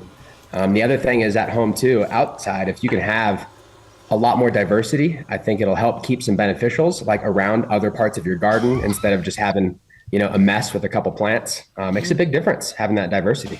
Yes. Yes. Miles, what do you think? Where's the shower?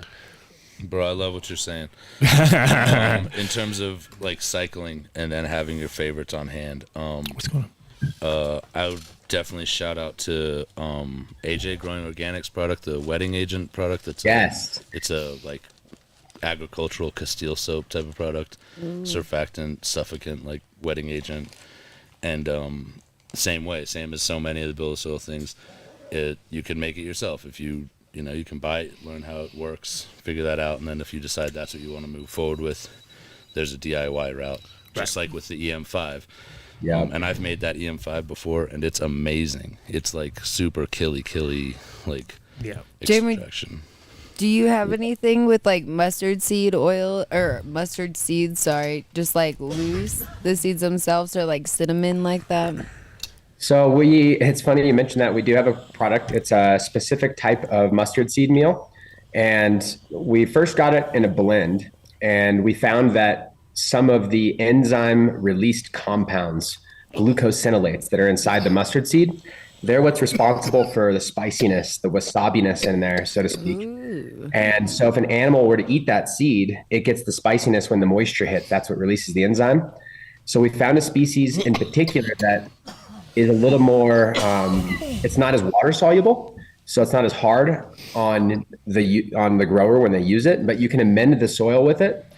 And I think where I first heard about mustard being used was, you guys had Wallace on here, I think, talking about world record pumpkins. Right. And he would do the mustard crop, like cover crop stuff. And I was, I kind of filed it. But eventually I found this company, and they run tractors and stuff off of their mustard seed oil. And we use it as an amendment in all of our soil because we don't sterilize with chemicals or run it through steaming and kill all the microbes, but we use good compost. So what we can do is we mix the mustard seed meal in, and it biofumigates the soil, essentially releases that for a few minutes. And then while the soil cooks, it just turns into a beautiful seed meal instead of using soy or something. And I love it. But in your home garden, a lot of people spread it out early season. So that's crazy. Where'd you hear about the mustard seed? I've just used it as like an organic side of things. Like honestly, if you sprinkle it on the top of like your aphids or fungus gnats, thrips and stuff, like it'll like do some damage pretty fast. And like you said, the plants seem to love it. I don't know. Oh, that's interesting. Yeah, the soil loves it. The plants, when it releases the enzyme, it can be hard on some plants. So we're sure to discuss that, and we don't have like an exact protocol. It's a little bit new to us over the last year, but it seems to be something that's really potent. Mm-hmm. As far as the mustard seed oil goes, you can, I'm sure, emulsify that and use small amounts and mess with it, but the plants, depending on the mustard seed oil, may react a little negatively, especially in the sun. So just be careful if you play with ideas like that. At least to the viewers, you might have experience with a certain mustard that works. The one that we offer, though, I know is very, very strong when it comes to that. And then as far as just other pests, there's always, it really depends on which one. Miles, I was shaking my head when he mentioned AJ, the growing organic wetting agent. And the reason why is my wife used that on the vegetable farm. And even AJ, when he was making it and all of the discussions around it for the last few years, we're kind of questioning each ingredient. Like, can we use a better oil or this? Because he sources organic ingredients. And so I know that he tried a couple formulations. And what's interesting is the actual, like the real formulation with all the right oils that the genome references and the way that he makes it, it was more effective than I anticipated just by itself, even without adding other things to it. Specifically on aphids and on the pepper plants, the aphids they seem to be really attracted to them, and it would like annihilate them. I'm not saying they were all dead and they'd just be gone in one go. That's not how organic, pesticide practices really work, but to be so natural and to really smother them that well, kind of blew my mind. So that, I'm sure you could maybe try a little mustard or something like it to play with the potency. But that EM5, the homemade version, originally you'd use like hot chili peppers or something. So that's another one, right? That sounds. Yeah, like the classic old one was like tobacco and chili, and like the what Castile soap, tobacco chili kind of combo. That was like I forgot about this, but my mom, when we were growing up gardening, like she couldn't use any because we actually ate our vegetables, and she like couldn't use anything. Ate no avid on yours, rich, huh? So that was so decadent of you. I don't know. But they had a farm, and so she wouldn't treat anything, with actual pesticides, and that's That's who showed me that you can use. Do you it. ever use micronized sulfur, Jeremy? So I don't really use it. I've been really blessed that in my small little grow that I'm doing, not a larger scale, it seems to be, so far, it's been pretty easy over the last, 10 years in the little grows that I do for Instagram, for YouTube. Haven't had to go to that step, but man, I've heard people really, really benefit from the wettable sulfur. And it's the challenge with that is if you're going to use wettable sulfur, you have to make sure you're not using any other products with oil in them. Yep. Right. I'm sure you know that. But within 2 weeks. It's a 2 week interval. Exactly. Yeah. 2 week interval. Yep. And I think that is such a better choice compared to a lot of the options that people kind of grab when they go nuclear. Yeah. And there's a lot of companies that have grabbed onto this and they'll offer like a wettable sulfur product, and they'll basically label it for use as like a sulfur as opposed to for the pests. But for the most part, a lot of people use it to keep clean. That's because you're not allowed to spray sulfur for pests in Colorado rec on the market. list. Yeah, exactly. Right. So people come up with like an nutritional reasons. Right. Nutritional reasons. I mean, I've heard stories where like somebody had milk in the fridge and they labeled use 3 ounces per gallon for powdery mildew or something, right? And they got dinged because its intent for use was off and it wasn't approved. So I'm sure you can get in trouble for anything in a commercial grow. But as a home grower, you just want to know what's safe and what has a chance at working. And so I think a lot of the recommendations like that. Sulfur is definitely good if you just have any inkling that you might have any issues from anybody. If you got clones from somebody for a first round of clones or something like that, you just fully dunk them. Just can't literally. And the thing is, it's like the first day you're kind of nervous because they're very chalky looking and they look kind of like they've been through the ringer for a day. But then 2-3 days in, they're fucking looking super happy. Like they're actually fully benefiting. Plus, it might help you. I don't know if it absorbed enough in the plant, but it might help with thiol development and skunk smells and the missing link that we're all missing, which is a sulfur-based sort of. That's where that comes from. So there's a possibility. No, sulfur is good. And it is a big part of that process, right? I think those thiols, like you'd mentioned. Yeah. I mean, you look at the chain of like what builds a lot of the things that we're enchanted by, and it's pretty simple compounds. And when you grow in soil, we've always received the benefit of a lot of these. And that's why I think it's easier to get for like a brand new grower. They get some living soil. They get maybe a little bit of help with the system. That's pretty basic. They should be able to get really good odors because they're going to have those sulfur compounds in there. A lot of us are using gypsum that comes with that sulfur to bring the calcium. There's going to be more silica available than you don't need to buy a lot of these silica products like you do when you're in hydro. There's just a lot of little things that are already included in, and you don't have to go start looking for it when you don't know, right? Because when you're brand new, I mean, you just add 5 bottles together because someone told you that they're good stuff, and you can start making some weird cocktails. So, sulfur is definitely important. I don't use the wettable sulfur for that component. I feel like a lot of times when we do soil testing on living soil style grows, they have way more sulfur than even the soil, like agronomists are like, what? I know it's not really a problem, but that's a lot of sulfur. So. Do you have any opinions on suff oil? That's something that certain organic growers out and about in the world use. Is that like a lightweight oil? A very educated opinion, but I think that what remind me of the compound that it's made, because it's an oil that's not really from a source that we would want to use, right? It's petroleum distillate, I believe. Petroleum oil. Not heady. So I've never used it because of that. Right? But one of the things that I know is there's 2 different worlds out there, and I don't think that using like petroleum oil is the go-to at all. No. But when someone is using it on some large scale farm because that's their transitionary period and they're trying what they were sold, I'm almost like not mad at them, but I've never brought those products on because I'd rather use JADAM wetting agent if I'm looking for like a suffocant purely from that kind of regard. And you can go just make it. And that's part of what I think has attracted a lot of us to that living soil side, is that we want to learn the ingredient base. It and then question feels bad. the first thing I asked was that petroleum? Right. So. And especially in the concentrate world, just knowing that product would go out and have, because you know how anything petroleum based is like, if you just see how quickly that shit moves through any kind of liquids and how, you know, how far it goes, you know what I mean? Like one drop just will go for miles if you like could lay it out, you know? So it's just like, okay, maybe we don't really want that into our, especially when you got people just liberally applying. It's not like they're fucking around with a little bit. You're going in with fog sprayers and, you know.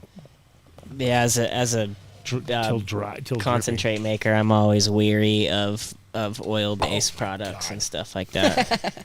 Yeah, only in the oil-based is hard. You can use them in the beginning, but definitely got to be super duper careful if you're in transition phase or anything like that. You don't want it.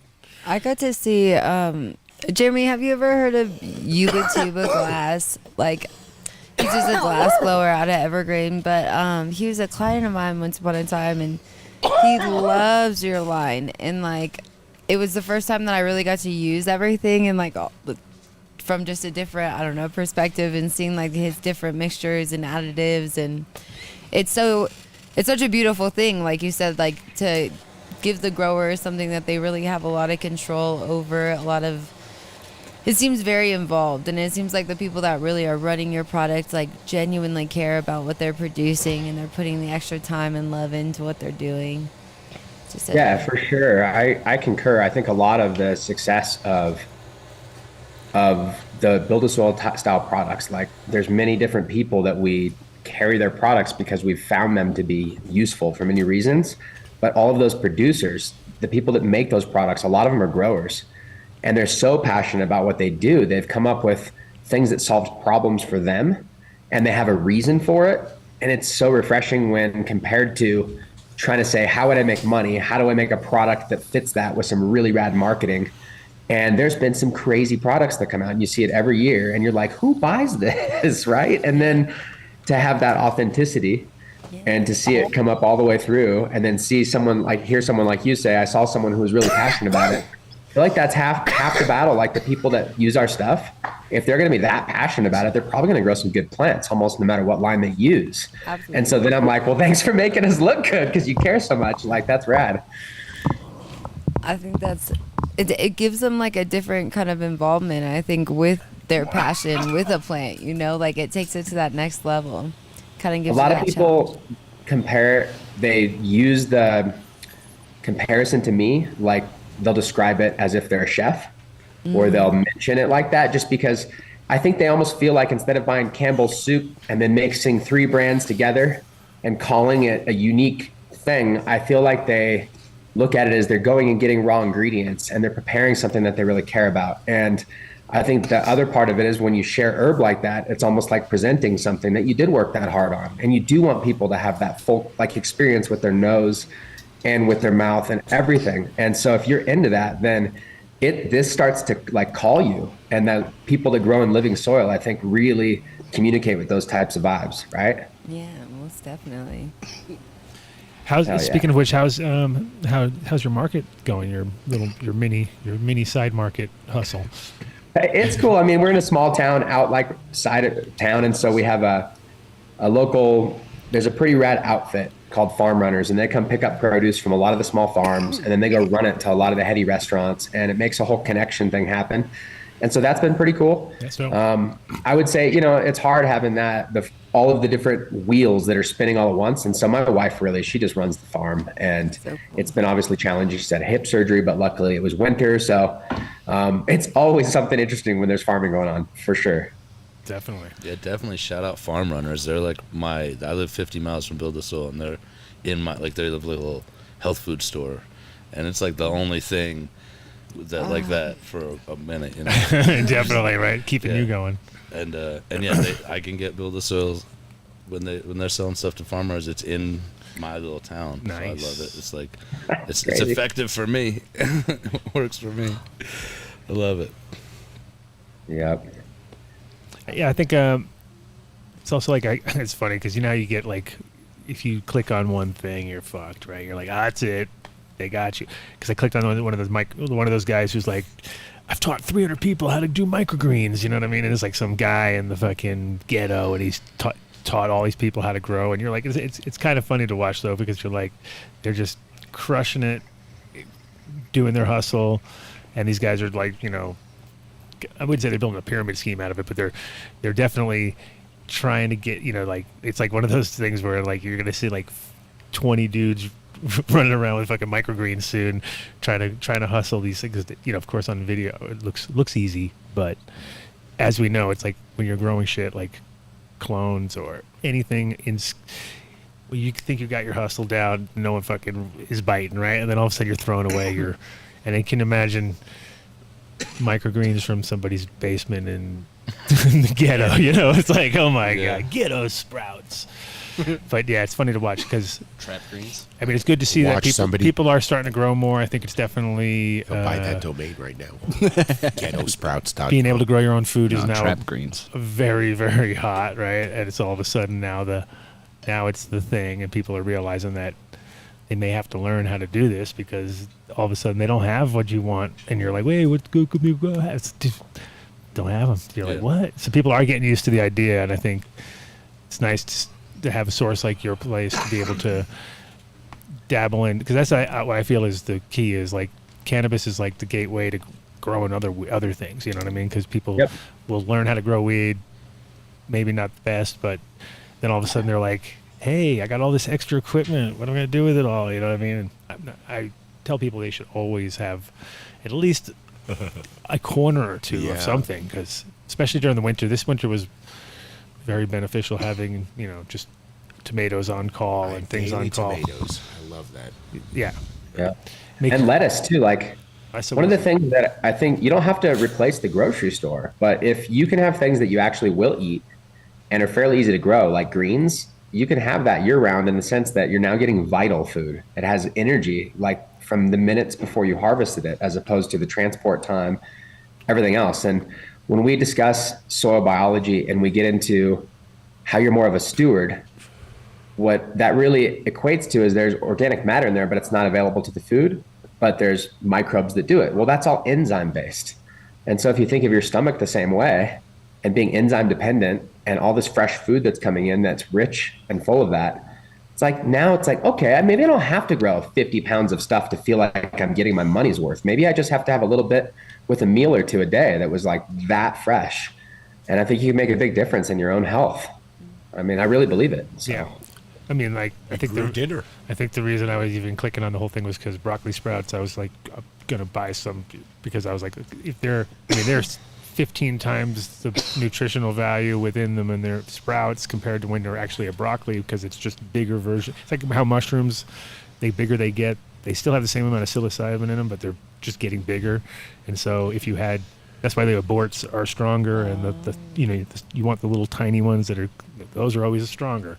Sort of the same way with the broccoli, because it's all the nutrition's there, and it just now grows around the nutrition doesn't get more. It's just sort of a little bit, but by weight it's very little compared to what it was when it was a sprout. So you just eat and I think there might I know what you mean. There might be more in the broccoli, but not by equal weight. Like that little sprout is so light, exactly, that it's significantly different by percentage, and so you eat a pound of sprouts. Totally different. Oh, fuck yeah. But I mean, even the greens, kids will eat them in tacos. You can it doesn't have to be just straight like eating vegetables, and you still get that vital food as at least a part of your diet. And I think a lot of our customers, a lot of the people that grow in living soil, they start to play with it, because I wasn't picturing myself as a gardener when I grew up. I mean, I now think it's cool. And that started because of cannabis, and then also because fresh food is rad, and when you already have soil and you can grow something, so now you're not blocked by that hurdle. Yeah. I mean, it just opens up a whole nother world.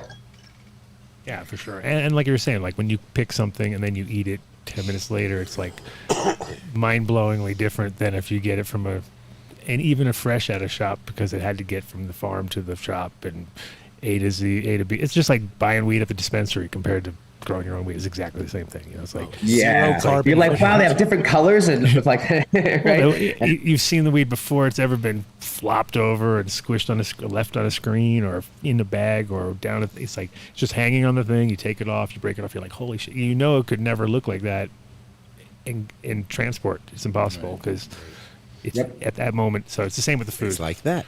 Exactly. Another thing, when you don't do good at something growing, it gives you a new appreciation for people who crush it with it, where you're like, wow, that's what you grew those, man, mine turned out all little. Like, so it's like even a learning curve thing where you're just like, how do you do that? Like, help me out. Like I can grow great weed, thing. Yeah, terrible vegetables. I suck at growing vegetables. I feel a trade coming on for somebody who grows great vegetables and terrible weed. You like petty trades always accepted. Bar Terp Town will be back soon once the weather clears. We'll be back with our veggies. I'm telling you. So we actually, so 2 people that were at Bar Terp Town sent us an invitation to 2 barter marts in Boulder. I was all, barter mart? Wait, what's this? Wait a minute. You came to Bar Terp Town and now you got Bar Terp? Send me those. What the hell's going on? Our attorney is drafting paperwork right now. I was like, come on now. No, but they were taking it seriously. They were like going full on, like no cash, barter only. Oh. They were being like vegans about it. You know what I mean? They were like being like, they were all right, being guys, quite bolder about it. Very bold. They were being very bolder vegan about it. I was like, okay. I have nothing to barter, but I really need this. No, you will not. Burning Man thing, like no cash. Yeah, no cash. No, just everybody was Venmoing each other like crazy. Just gonna ask. It's not good. Well, I don't take cash, but I take Venmo. So there you go. That killed that whole idea. There. I want to give a special shout out to Schmoopsy. Yeah. Yeah. Why, for keeping them in line or what? No, for what are they? What were they? Those are the Steel Magnolia number 3s. Steel Magnolia. Yes. I told you just take one of them. I told you just to take one. Man. What are you talking about? I'm fine. I'm just a little cold. That's why I said turn the fucking heat up. It's blasting in that's, here. I said I prefaced we were all taking our shit off. Like, I put the mushroom thing there beforehand and said I got a little chill there. Dave, send the Rasta. Yeah, you need a Rasta blanket. Like you were saying. I have a little blanket. Like a little Rasta. You need some Rasta blanket. Take a dab and get the dab so it doesn't get hot. Put on a poncho. Get a poncho over you and a little blanket over you. Dude would be lost on him. Why you gotta be rude like that? Give the man a dab. Yeah. No, I want to, but he actually turned me off of rosin for a really long time because I was way on the. We're good. Why? What's wrong with rosin? Because he has great BHO. This is it. We have the battle royale going on right now. We have. Do you see them Team feverishly BHO destroying your rosin? Team rosin. Just so you can even This is tell. quite. I will say this is quite wet for rosin. Oh, is that good or is that? No, that's good. That's good. good. This is That's good. This is quite wet. I mean, I brought one for Dave and one for Adam. I thought he was trying to throw down. So that's Miles' sun-grown I'm supposed to be mesa. protecting this job. Your son grew that? His spiritual child. No, Illegitimate love child. Illegitimate love child grew the weed. This is my Yeah, 12 plant limit outdoor in my backyard weed that Nick washed after I fresh froze and drove over the mountains for him. And I saw the trip. I saw the little adventure. It's always nice when you see people strap. Like it's. When I saw the picture in Insta or whatever, I was like, I wish I'd seen you on the road because I'd be like, that motherfucker is transporting cannabis in there frozen. I know it. Look at that car. What is it? A Subaru or something? What was it on? No, it's Forerunner. It's got a Forerunner. chill Forerunner. line. Yeah. Forerunner is just as bad. Forerunner and a Subaru with a fucking refrigerator on top. You know what's up. Meat packed. You're like, that guy Hunter. is definitely. Yeah, you're lucky if is it the season and you're allowed to get away. Yeah, you don't want to be in the off season because they'd be like, now he's really fucking in trouble. Transporting carcasses. Why you guys gotta bring all the bad vibes? Jeremy's leaving. Oh no! Jeremy said I'm out of here. He said I'm out. We stopped talking soil.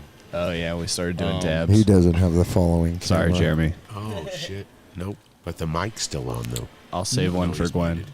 No, he's muted. It's good.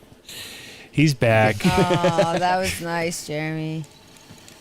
Sorry about that. We thought you got mad because we didn't talk soil for 11 seconds. We were like, I didn't want I didn't want the dog barking on the camera. Oh, that's when we know you're officially in a studio. It's when you have the dog. That's when we know. So Nothing in the garden at the moment, but how I think the last crop's almost done now, right? It was like so it's almost done drying actually right now, and then I'm going to be videoing that. Just kind of talking about the basics to finishing up the drying period here on video soon. And at home, I'm running a couple of Two's genetics right now, or one pack from Two. Nice. I just been wanting to pop it, and it was a ChemD I-95 cross. I think to what? I'm interested. GMO. I think it was a ChemD I-95 GMO because it was the Dirty Taxi crossed to Super Silver Haze, and I was Can like, I wash it? Oh, okay. Sick. Cool. You've already played with that, huh? Me, no, but I want to wash it. It's ChemD I-95 and GMO. It's not. Yeah, and then that was hit up to that Super Silver Haze. So I'm just picturing like, so we'll see. But the structure's beautiful, and I haven't had a home run in a little while, so that should be pretty fun. I just found 3 females that look great, so. Sick. Yeah, ChemD I-95 is one of the genetics I've seen one of the highest yields out of ever in BHO. So just dry. So anytime I see that pop up, I like grab it on the shelf or like I'm interested. I love it. I grabbed what's high. So because of that, same thing. I grabbed a cross from Covert that was the Straw Nana cross to the ChemD I-95. Nice. And I just ran that on the YouTube series season 4, and that's the one that finished, and it was too big of it. Like it kind of fucked me up in the sense that I stretched and it was like waist high, and all of a sudden it is in the ceiling with the like Gorilla Tent extension on. I was like, oh no. I was talking from a hash standpoint. But when I scoped it, out of all of the plants, I mean, all of them looked pretty good, but this one had really big, round, really big heads, and so I just have some good expectations. Well, Nick just almost jumped out of his chair going, I wonder how that'll wash. We should just freeze it. Yeah. Your friend Miles has a really cool truck with freezers in it. And deadhead stickers all over it. No deadhead. Jesus. All right, I'm gonna grab the dog one more time, and just so she'll stop barking. And nobody hears him. We don't hear him. We don't really hear him. We don't hear him. No, bro, it's got a thin blue sticker and a fucking incognito with a nun. You're wearing a nun's hat. It's just frozen elk meat. It's not. Get thee to a nunnery. A nun hat. My last name. So I enjoy watching Jeremy's mushroom videos that he used to show. I mean, it was the gourmet mushrooms that you were producing looked amazing. That was fun. And so Kevin, who he works for us part-time because his business is doing really well, and he's making a whole bunch of substrates, and he also makes our mushroom straw log and inoculates that with grain that he makes with Blue Oyster, and we use that as just a mulch, and it's full of mycelium. It's rad. But the reason why I mentioned that is he was the one that was growing those in that tent and helping me make it look good, because he's great at that whole thing. But yeah, that was really fun. We were trying to like see if it would increase the CO2 in the tent if we grew mushrooms next to it, and it was pretty rad. Yeah, they're beautiful, and they definitely. I mean, they grow so quickly that they have to be. There's a lot of energy there, so you got to imagine, and they're breathing. There's multiple cycles to keep up. I mean, it was just constantly going. It was crazy. You'd go check one day. We did some shiitakes on these logs, and they would be like this big, and then the next day it's like, oh, okay, it's time to eat them. Like, it's incredible. Right. That's awesome. Yeah, I think you can definitely, especially when you do them like you were saying with the logs, because they're coming from all sides, right? So you have like just massive production. You got the dog. Exactly. You got the dog. Sorry, look at the damn dog wants to say hi. He's just like so curious. What in the hell is going on? It's okay. Oh my god! So many face rolls. Bring him back. It's so annoying. I love you. Come on. Hey, no. Hey. Put my weed down. God, there's 2 dogs. Drop my weed. Yes. I was like Randy's Shih Tzu. That was all right. I'm gonna go lock one up or something. I'll be right back. Not a problem. Sorry. No, that's okay. That's okay. So Miles and Nick, tell us about what you have going on here, because fuck. I was fine until, I was fine on the fucking capsules for a little bit, and then you gave me that dab. Yeah. And I'm like, oh man. Where's my dab? I really appreciate the I looked. I didn't take. Let me try. That's nice. Yeah, that's a good touch. Well, I mean, I'll let Miles talk about it a little bit first. Like I mean, Miles and I have been hanging out for a little while now, and we finally made some rosin together. and it's something that Miles bred and something that he grew on his farm, and it was like a kind of like an idea that we've just been kicking back and forth for a while. That's slowly progressed into that. It's very nice. Hash very nice. should taste good. I tried to tag you in the post, but you haven't grabbed the Instagram handle yet. That's not a thing yet. Get it now. Should taste good. Yeah, hash should taste good. Okay, we'll just use it. That's what it is. Everybody, hash should taste good. Hashtag it. You know it's going to be a T-shirt in a minute. I'm just gonna do it right now. Yeah, fuck. It's absolutely good. You have 27 seconds before. I know somebody watching is like trying to race me to do it. You got like a 30-second jump on everyone. Yeah, 30-second jump. There's 129 people watching. They're all gonna get. It'll be hash should taste good 1, hash should taste good 2, 420, and 710. Yeah, that's a good idea. Yeah, thank you. Send the show a nickel, or just keep us in the hash. Pay for the Patreon. Forever. Actually, this is all made from indoor, correct? I believe because the outdoor stuff was. This is all the made from indoor. So was the mesa that you brought me that last round, was it outdoor or indoor? This was indoor. The stuff that turned out darker was in the green. The outdoor. So I've been lying to people on Instagram. You motherfucker! No, it's the temple balls are all never happened. The It's temple never balls happened. are all Never the on full Instagram. season. It's never happened ever. This is from the That is temple ball never- material. People don't lie about their hash. Okay. This is literally No one ever Then we lied puts to the no one. wrong Okay, good. time on there or date. So yeah. Jeremy, no does your lies. ad say Hawaii? Yeah, it does. She's highly Hawaii right now. She's Hawaiian. I She's just half noticed- Hawaiian almost. I She's just- been there for 7 I days. just fell in Pretty love. much Hawaiian at this point, right? Is that what With happens? Hawaii. 7 days. You're out of I there? just got in this morning from there. Yeah, it's done. It's beautiful, done, so but fuck you guys. where's your hat from? From Kauai. Oh, see, should have went to Kauai anyway because that's where T-Dog's at. Damn it. Shout out to T-Dog, who's also a friend of Randy's that we didn't realize until after the show because Dave. I mean, come on, it's the garden on. Like, It is. So Dave doesn't own his beautiful own for home. plants. No, it's beautiful. Yeah, it's small but very obvious where you got like super wet side. There's a plant right here you can probably see that's a Hawaiian pothos. It's got the big leaves. They're all out there everywhere. They look like overgrown house plants. It's pretty cool. That was what's funny was that when we went to Maui last time, Cece and I had just started the Plant Buddies nonprofit, and so we had these 10 plants that were the most oxygen, air exchange, and CO2 exchanging plants that you could grow indoors, right?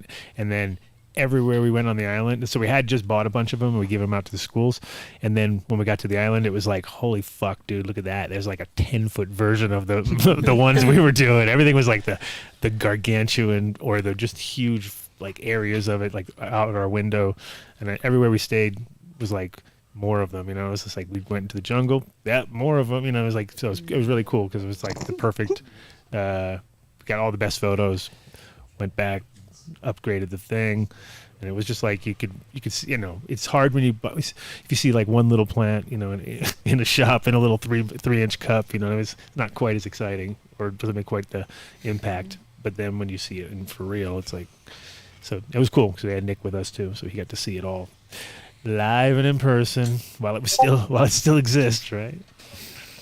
Yeah, that's the dream. That's why Hawaii's rad. I think anybody that's into plants, it's like the perfect, you just picture yourself having plants year round. And when we're in the snow, there's definitely a part of you that wishes you could have plants outside year round. So true. Sure.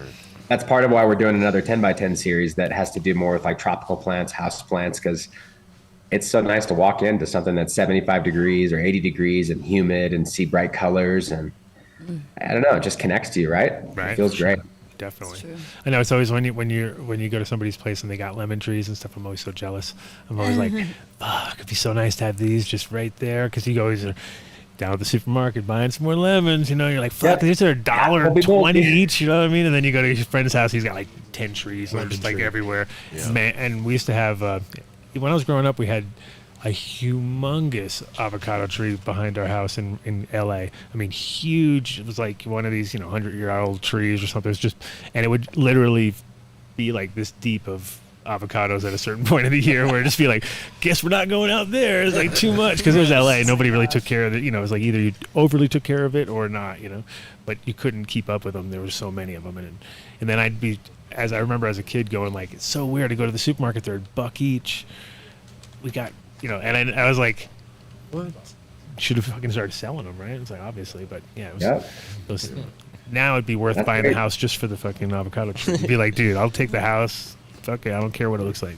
That tree. Oh, no, you didn't read the contracts. You bought the home, but they own the avocado tree. That tree rights. is the shit right there.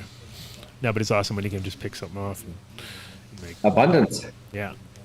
It's good to plant a garden. It gives you that little feeling of abundance. You get to share with other people. I think it gives you something to look forward to. I wish I had an avocado tree. That'd be so rad. I love avocado. So, yeah, no, right? It'd be like, that would save you a hell of a lot. Let's get on Etsy and order ice seeds. cream. Do you mill your own flour, Jeremy? What's that? Do you mill your own flour? I do. Yeah, I do. In fact, so Clackamas Coot, who a lot of people know was one of my mentors in making some of the original recipes for Build-A-Soil, he was big into bread baking. And so he told me to go get a Como mill and go get different varieties of ancient grains and go grind them and, you know, try and play with that. But part of that relation to the soil was how this single-celled fungi, the yeast, could actually create such a difference based on timing, temperature, enzymes. And so a lot of that kind of went together. Otherwise, I would have never ground my own flour. And that happened because I wanted to grow weed. It's crazy. Well, you sent me some sourdough starter years ago, and I unfortunately didn't keep it alive. I'll send you more. Yeah, I would love I have mine some. going still. I learned the hard way, so I'll just say this. If anyone out there, you don't put sourdough down a septic system at all. You just don't do that. Say more. It's just stupid. Say more about just that. Don't do that. No. Did it take Tell over? me more about that. I need the don't sourdough ever do recipe. that. You don't do thing, that. not You did it. Why I'm not? guessing that's why you I know did that. it once. I learned my lesson. nuclear I'm reaction or like, something fuck, I like got to happened? get that out of there. Yeah, what happened? What happened? So what? Sounded like What was baked the lesson that bread. you learned? Create a monster? It wasn't as bad as you think. It Some was Marvel like comics. Marvel a few comics. grams of sourdough starter down, and that was that. Oof. Come on, it wasn't fucking Ghostbusters. You blew out the Slime pipes. Came out of you shit. blew out the pipes Give me or a fucking something? break. That I would have gotten on video, and I would have showed it on the show already. I don't know. You sounded a little traumatized, so I was curious. I know, I'm he made it really sound- high from fucking Schmoopsy. and you know. So fuck. I'm sitting here Schmoopsy going, rock wow, this is great. I want more of these. Yeah. Thank you, Schmoopsy. Did you? Isn't this normally when we would jump right to Build-A-Soil? It's getting close. It's getting close. That's No, we're not quite there fantastic. yet. We're not quite there. We're not quite there. But so, and I guess with The show's going to be 7 hours tonight if I have anything to say about it's gonna be fine.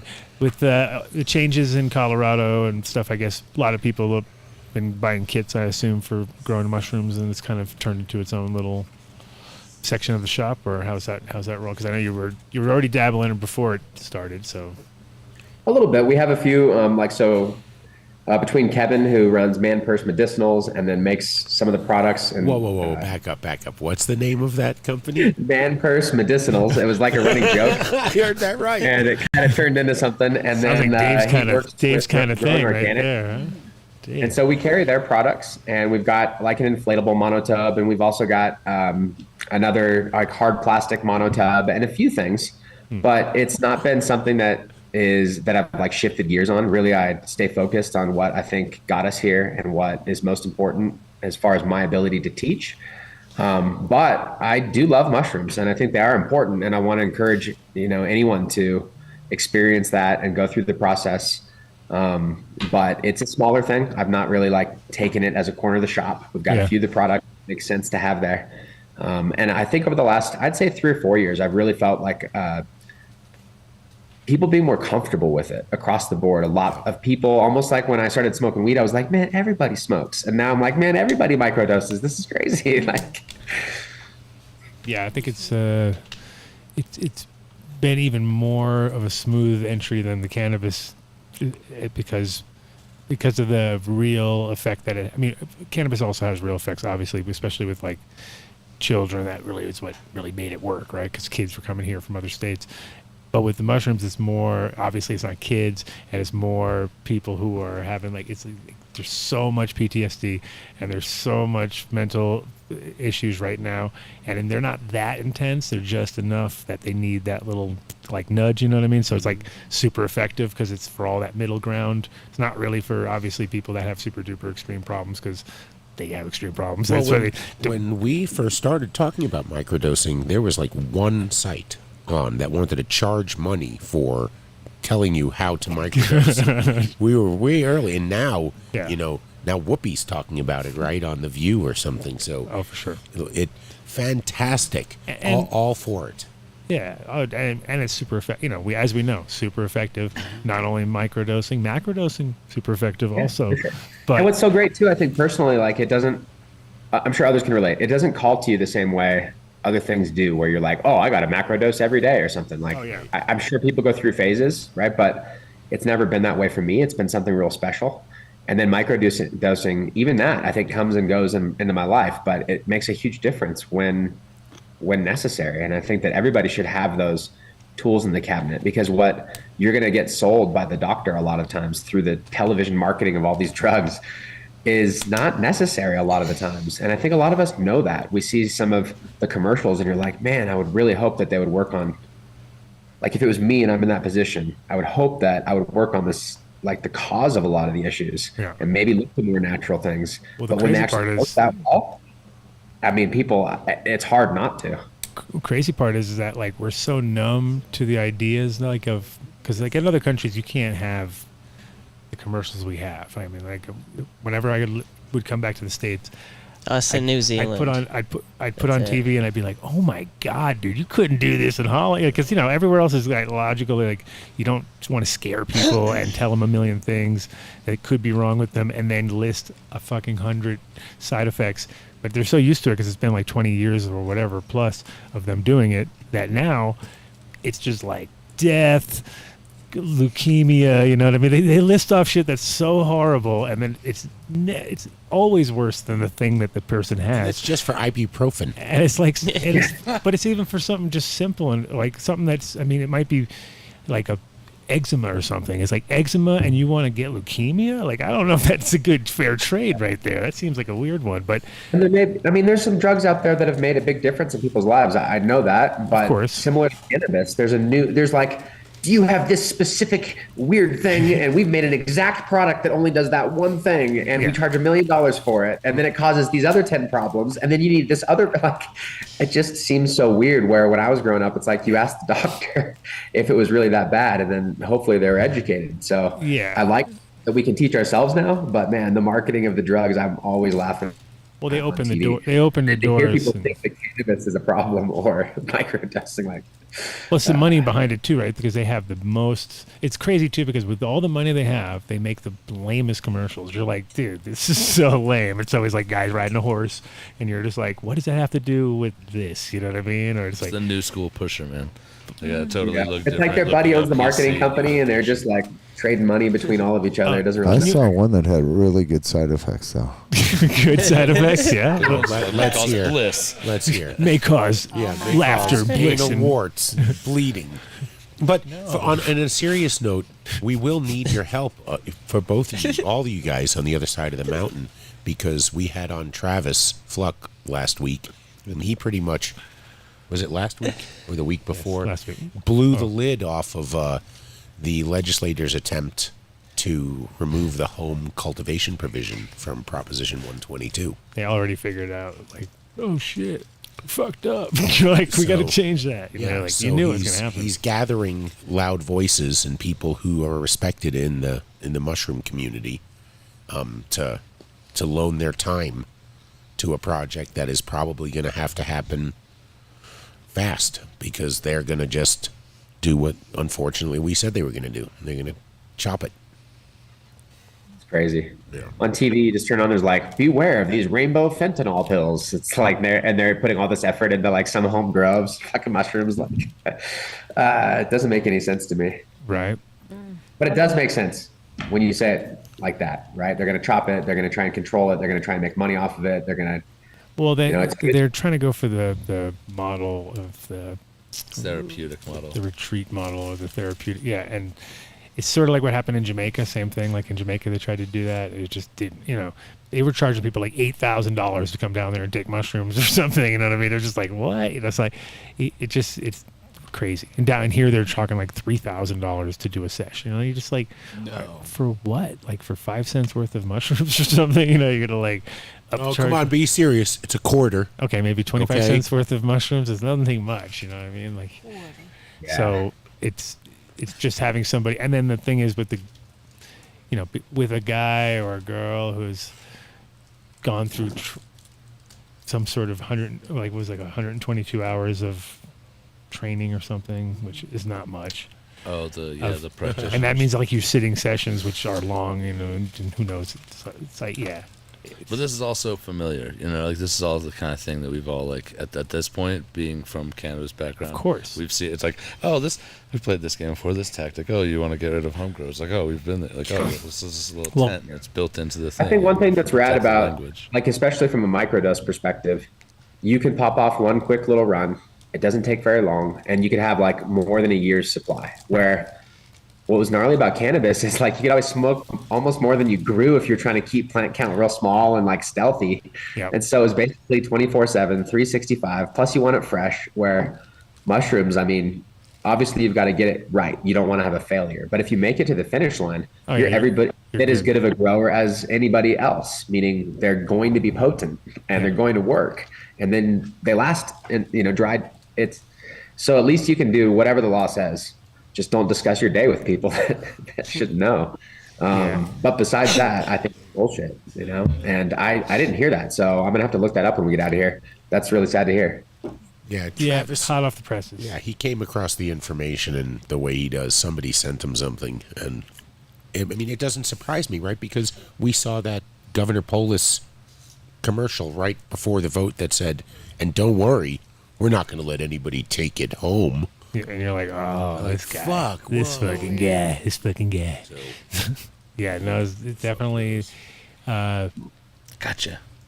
They're going to get. I fucking hate it, but you're right. He also said they were going to make 15. How many people was on the panel? Yeah, the 15-person panel. Or something. 15. Well, but Sue Sicily is on it, and I've known her for. Yeah, she's cool. 13 years, right? I mean, a long time. She's really powerful voice for us, but one out of all of them. So that's always a scary part when you have like a bunch of people that are not really qualified. She might be the one, probably the most qualified for sure. But then he even said there was not really anybody on there that fit. You're right. He said, well, first out of his mouth, right? I don't know any of them. Yeah. and then he said Sue Sicily. Exactly. Yeah. But I just hope to find a mushroom. Sorry, I didn't want to be a downer, but I hope they find one that can eat all of our plastic. I mean, can you imagine overnight if there was a technology that was affordable to eliminate plastic? Like it would, I think, put so many of our consciences at ease, and it would fix so many problems. Like. And I don't see why those types of discoveries can't be implemented. Like it could happen. Yeah. For sure. Well, we have a new sponsor on the show, Pegasus Mushroom Bags. Oh, that's what that is. And it's Garrett from the other company. Gotcha. And they do have a plastic eating fungi. There you go. Yeah. Go to their website. And it could how many steps be implemented, right? So there's always these things, but occasionally there's like a quantum leap in technology, or there's a breakthrough that's made. And I look for the day, like whether it be desalinating water or eating plastic, or like some couple piece of technology could really change the world. And I think we'd all use some good news right now. I think that would be so rad, especially if it was something from the natural part, Yeah, but we're still going to fuck with you for a small amount of pot, and you cannot grow mushrooms at home anymore now. So we got to do something about that. We need to get plastic eating mushrooms, please. Right. Only. No, we need to get mushrooms that eat douchebags, and who decides, right? And just let it loose, see what happens. That'd be like perfect. It's intelligent. Ones. They just eat your douchebaggery. Douchebaggery. All right. Hey, you know what? Buildasoil.com. 855-877 soil. Soil. Yes, sir. And you know who's going to answer the phone? That guy. Yeah. Oh, he disappeared. Oh, that guy. right there. He's going to say hello. Everyone call him right now. Call him quick. 855-877-SOIL. Let's see if we can do any damage. Yes, sir. But if you need to get any kind of IPM product. Take the phone drop, but it'll be okay. Yes. Leave a message. It'll be hilarious. You should leave. Yeah, you should call your own shop. Right now. Test them right now. Say, I need a done deal. And then they'd be like, well, I don't know what you're talking about. You'd be like, no, nobody's answering the phones there now. No, it's just it's Friday. That's good. Go holler, pick up all the goodies. Go get some fermented plant extracts. How's your stock looking there? You got a fresh batch of fermented plant the extracts? pumpkin is the freshest I got right now. Freshlies. Got to come plenty. Scroll down, they're right there. Scroll down. Scroll down. Come on. Damn it. How far Damn down you. do you have to go? How far down? Just keep going. It'll say the name, so keep going past Rootwise. Yes, sir. Growing Organic we talked about. That stuff was good. There it is. Oh yeah, KNF There Pro she line. is.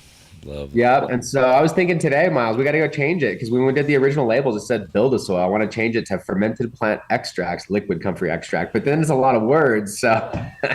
Yeah. You and your words. It's wordy. It's less wordy than before, but still. Why don't you put just at the top like a table thing where it says like it says the whole name, and then you just use the letters from. Or just FPE, yeah. Yeah, FP, but you got to put it at the top so everyone knows what's up. So they're like, oh, that means that. And you got parentheses, just more letters. He's got people making their own brews with his own, with his custom do-it-yourself labels and everything. I've seen them all over Instagram. It's pretty rad. We made 200 gallons. Sharing it, summer. You and Andy made a bunch, yeah.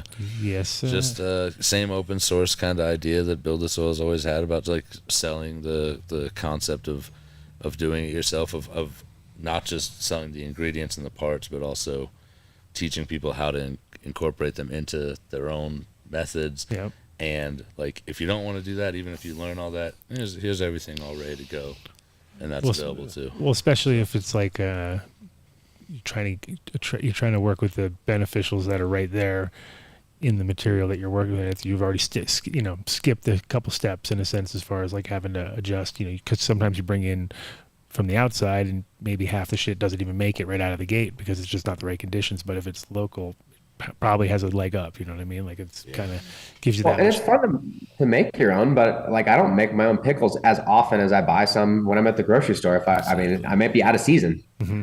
And so Miles is literally thinking ahead for the seasons of what's going to be the best product to ferment. And he's now gotten it down to a few key ones that actually are usually in stock. And it's crazy. We were, just talking about it for years and seeing it actually happen. And it's fun, man. Yeah, you're both wicked smart. Yeah. It's a beautiful thing. Just feel like we're in the right place, right time, Yeah. And then taking action instead of just dreaming. And I'm waiting for the dandelions to bloom, and then I'm going to start up another batch. Dandelion ferment. There you go. Dave picking dandelions with a little basket, one behind his ear. Oh no! I did well. Doing one of these every so often. I can already see it. I know I'm not allergic to bees. Huh? I know I'm not allergic to bees. Well, that's good. That helps. That helps while you're. Are you grinding your own flour there for those bagels or what? Yeah, Dave. No, but that's what I was asking because now I was like, wait a minute, Miles, you came over here. What could you have brought? He wants you to grind for his bagels. He wants you to get them. But I have some here. Indoors just to see if I can produce enough seed for mom to grind. Have an indoor oath. You need an old-fashioned one. There were 8 right there in the bag before we started the show. Oh, my God. Nick is about to jump off camera to go grab one. Is he? Is he really? Oh, watch. You said that? Yeah. He's like, and there's cookies there too. What? But do you any chance you have a gluten-free blend? Can you throw me of flour? No, I don't. I've had a few throwing bagels. I like the gluten. I use Bloomfield Farms. Bagels. What's interesting is too far away. I know you're into bagels, and he was always talking about the enzymes, and that's part of where he got to the sprouted seed tea as kind of his invention, so to speak, for using it in the garden. And the reason why he started thinking about it in relation to baking, you might know this, is to make a New York bagel, you can add some malt extract, and it changes the profile of how the yeast interacts, and it makes a better flavor bagel. Spoiler, And so, spoiler. when you're after critters, those Is that enzymes- bagel technology he's talking about? Yeah, no, of Yes. course. I use malted barley Bagel syrup. tech? We're talking bagel No, tech it's over not here? a secret. Are these I use boiled or malted baked? Yeah. Both. Blaked. Oh. They're What are you blaked. talking about? Are they They're boiled boiled. or baked? That was just a What are question. you, heathen? What are you, from Mississippi? Where No, you, you from? know where I'm from. I grew up in Connecticut. They're from in a the tri-state toaster, area. bro. They come out of a he makes them in a It's like, toaster I know, oven. I know a about bagel. the only thing. know about bagels. Listen, I've actually added now to my process a cast iron pan that boils through in the oven throughout the whole baking process too. In addition to me boiling them in. So when you use that Dutch oven, it keeps the steam all locked in, right? So that's part of the. My oven is really a piece of shit. I'm really doing my best. Dave's to Dutch oven. I'm already thinking. I know we're already looking at each other. great. Yeah. Thanks, guys. Dave and his Dutch Yeah, oven. thanks. Well, Are really Appreciate good. it, you don't Jeremy. want to be there. That's let me going to tell be you. used. Yeah, no problem. No, but Well, I mean, have if you want to flour- get steam in an oven like a commercial baker or something, it's all the money. So it makes sense just to use a vessel and I was make thinking all the bread better. You know, there was a bagel store like just went out of business. I wonder what happened to all the equipment they had. Oh shit! Careful what you ask about. Yeah. No, I'm giant. Not, I make 8 bagels at a time really well. Making. Well, keep it. That's craft bagels right there. Yeah. Oh yeah, you're in the craft. But now. I would appreciate some more sourdough. I'll get back into it. Okay. Yeah. Sounds good. I can hook it up. Kill another batch. I'll kill another fucking. What's next? Explode Which another commercial? septic. I'll explode. I'll explode another three fucking. times. Green Farms, greenfarmsmed.com. Green Farm. If you're a medical patient in Colorado Springs, head over Green Farms Med. Ask for the Dunn deal. He's very, very generous, and he's amazing at what he does. And he's been growing on his same soil that he built from Build a Soil for 6 years now. So It's tough it's for one me of to the- say that one of the- because it was 5 years when I sat down. I'm here 4 years. How is it not 9 years? It's not nice. You've only been here 4. Anyway, I think it's been 7 years, 6 or 7 years, but it's going on a long time. And he always would say, "Man, tell Jeremy that I get 90% of my shit from him." I'm like, yeah, I know, he knows. Don't you worry. But yeah, you can check them out if you have a med card and get a proper Dunn deal down in the Springs. You know, the Springs has like the #1 weed maps like click-through rate in the country. Really? Like the amount of people that are like per capita, of all Like going on It's weed because maps. there's like none. people. What does that mean? Click through? Does that mean actually just like search people weed maps, or they looking. actually a bot make a purchase? They're actually people using maps and getting purchases and making the circle. Does that mean they're like stuck in time?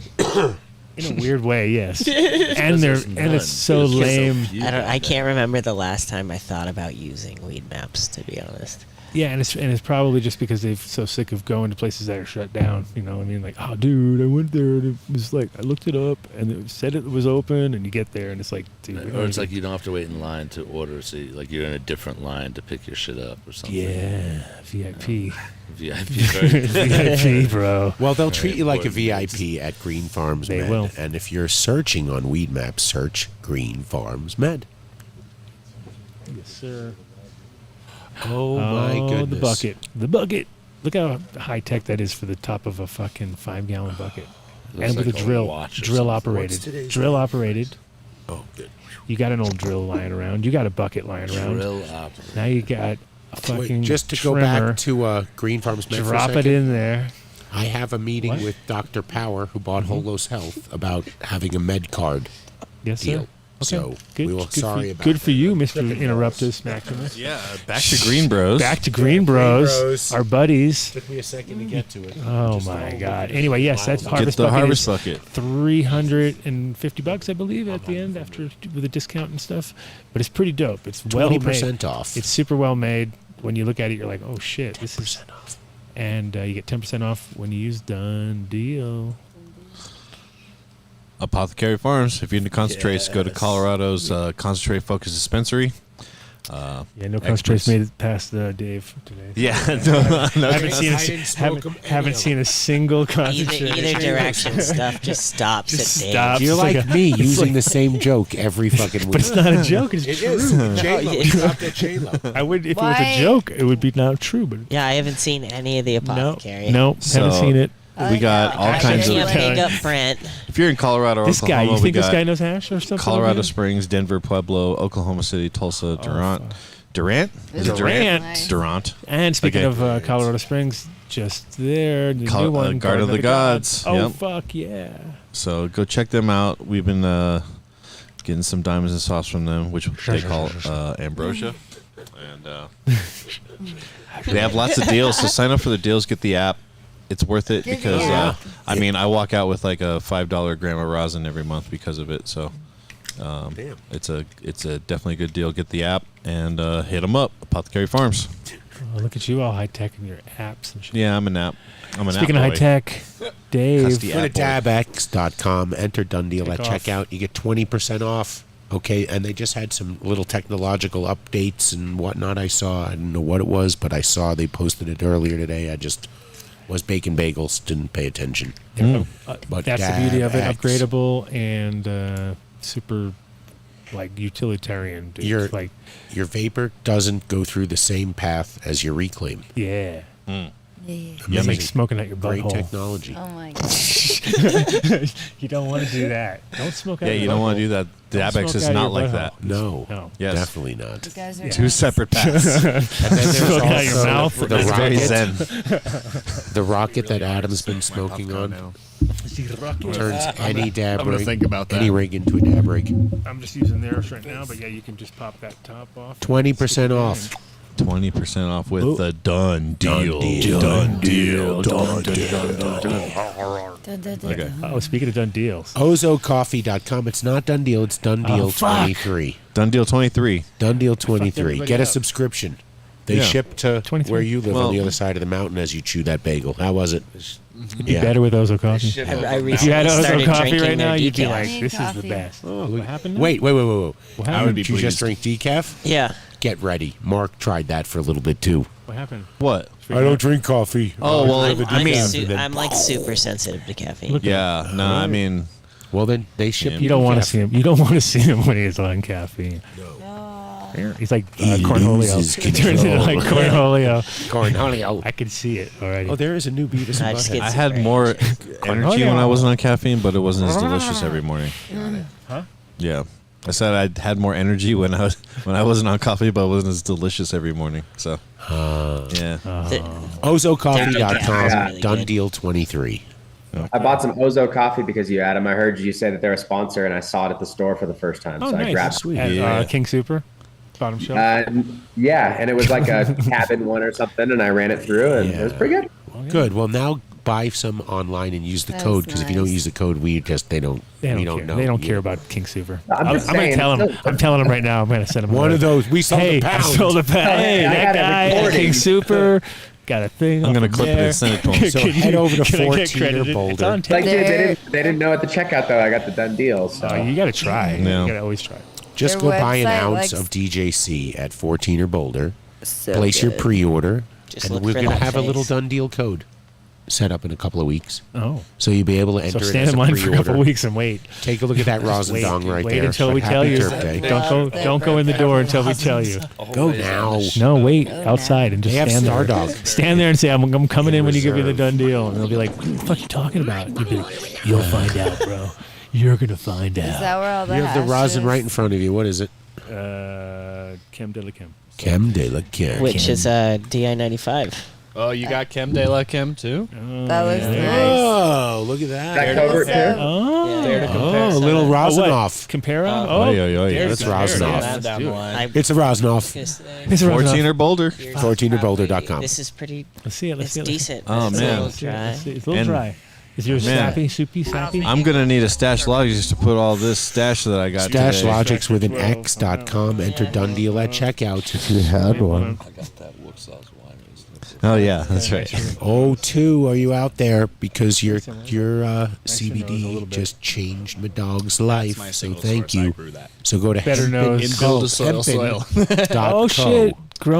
Build a Soil's winning the competition on smell already. Do you still and get visuals. Shout out to You're winning two. visuals Shout out and to- smell. I got a surprise Now for we just have to smoke Patreon. it all. I Stay usually smoke tuned. gram dabs, so it's gonna be rough. Hempin.co. Gram dabs. Do you know You what? should, if We gotta you clean up the smoke a website, gram so- dab, I will give it to you. I would like to watch you get. I could, but it's Why? just not with Because this it's thing.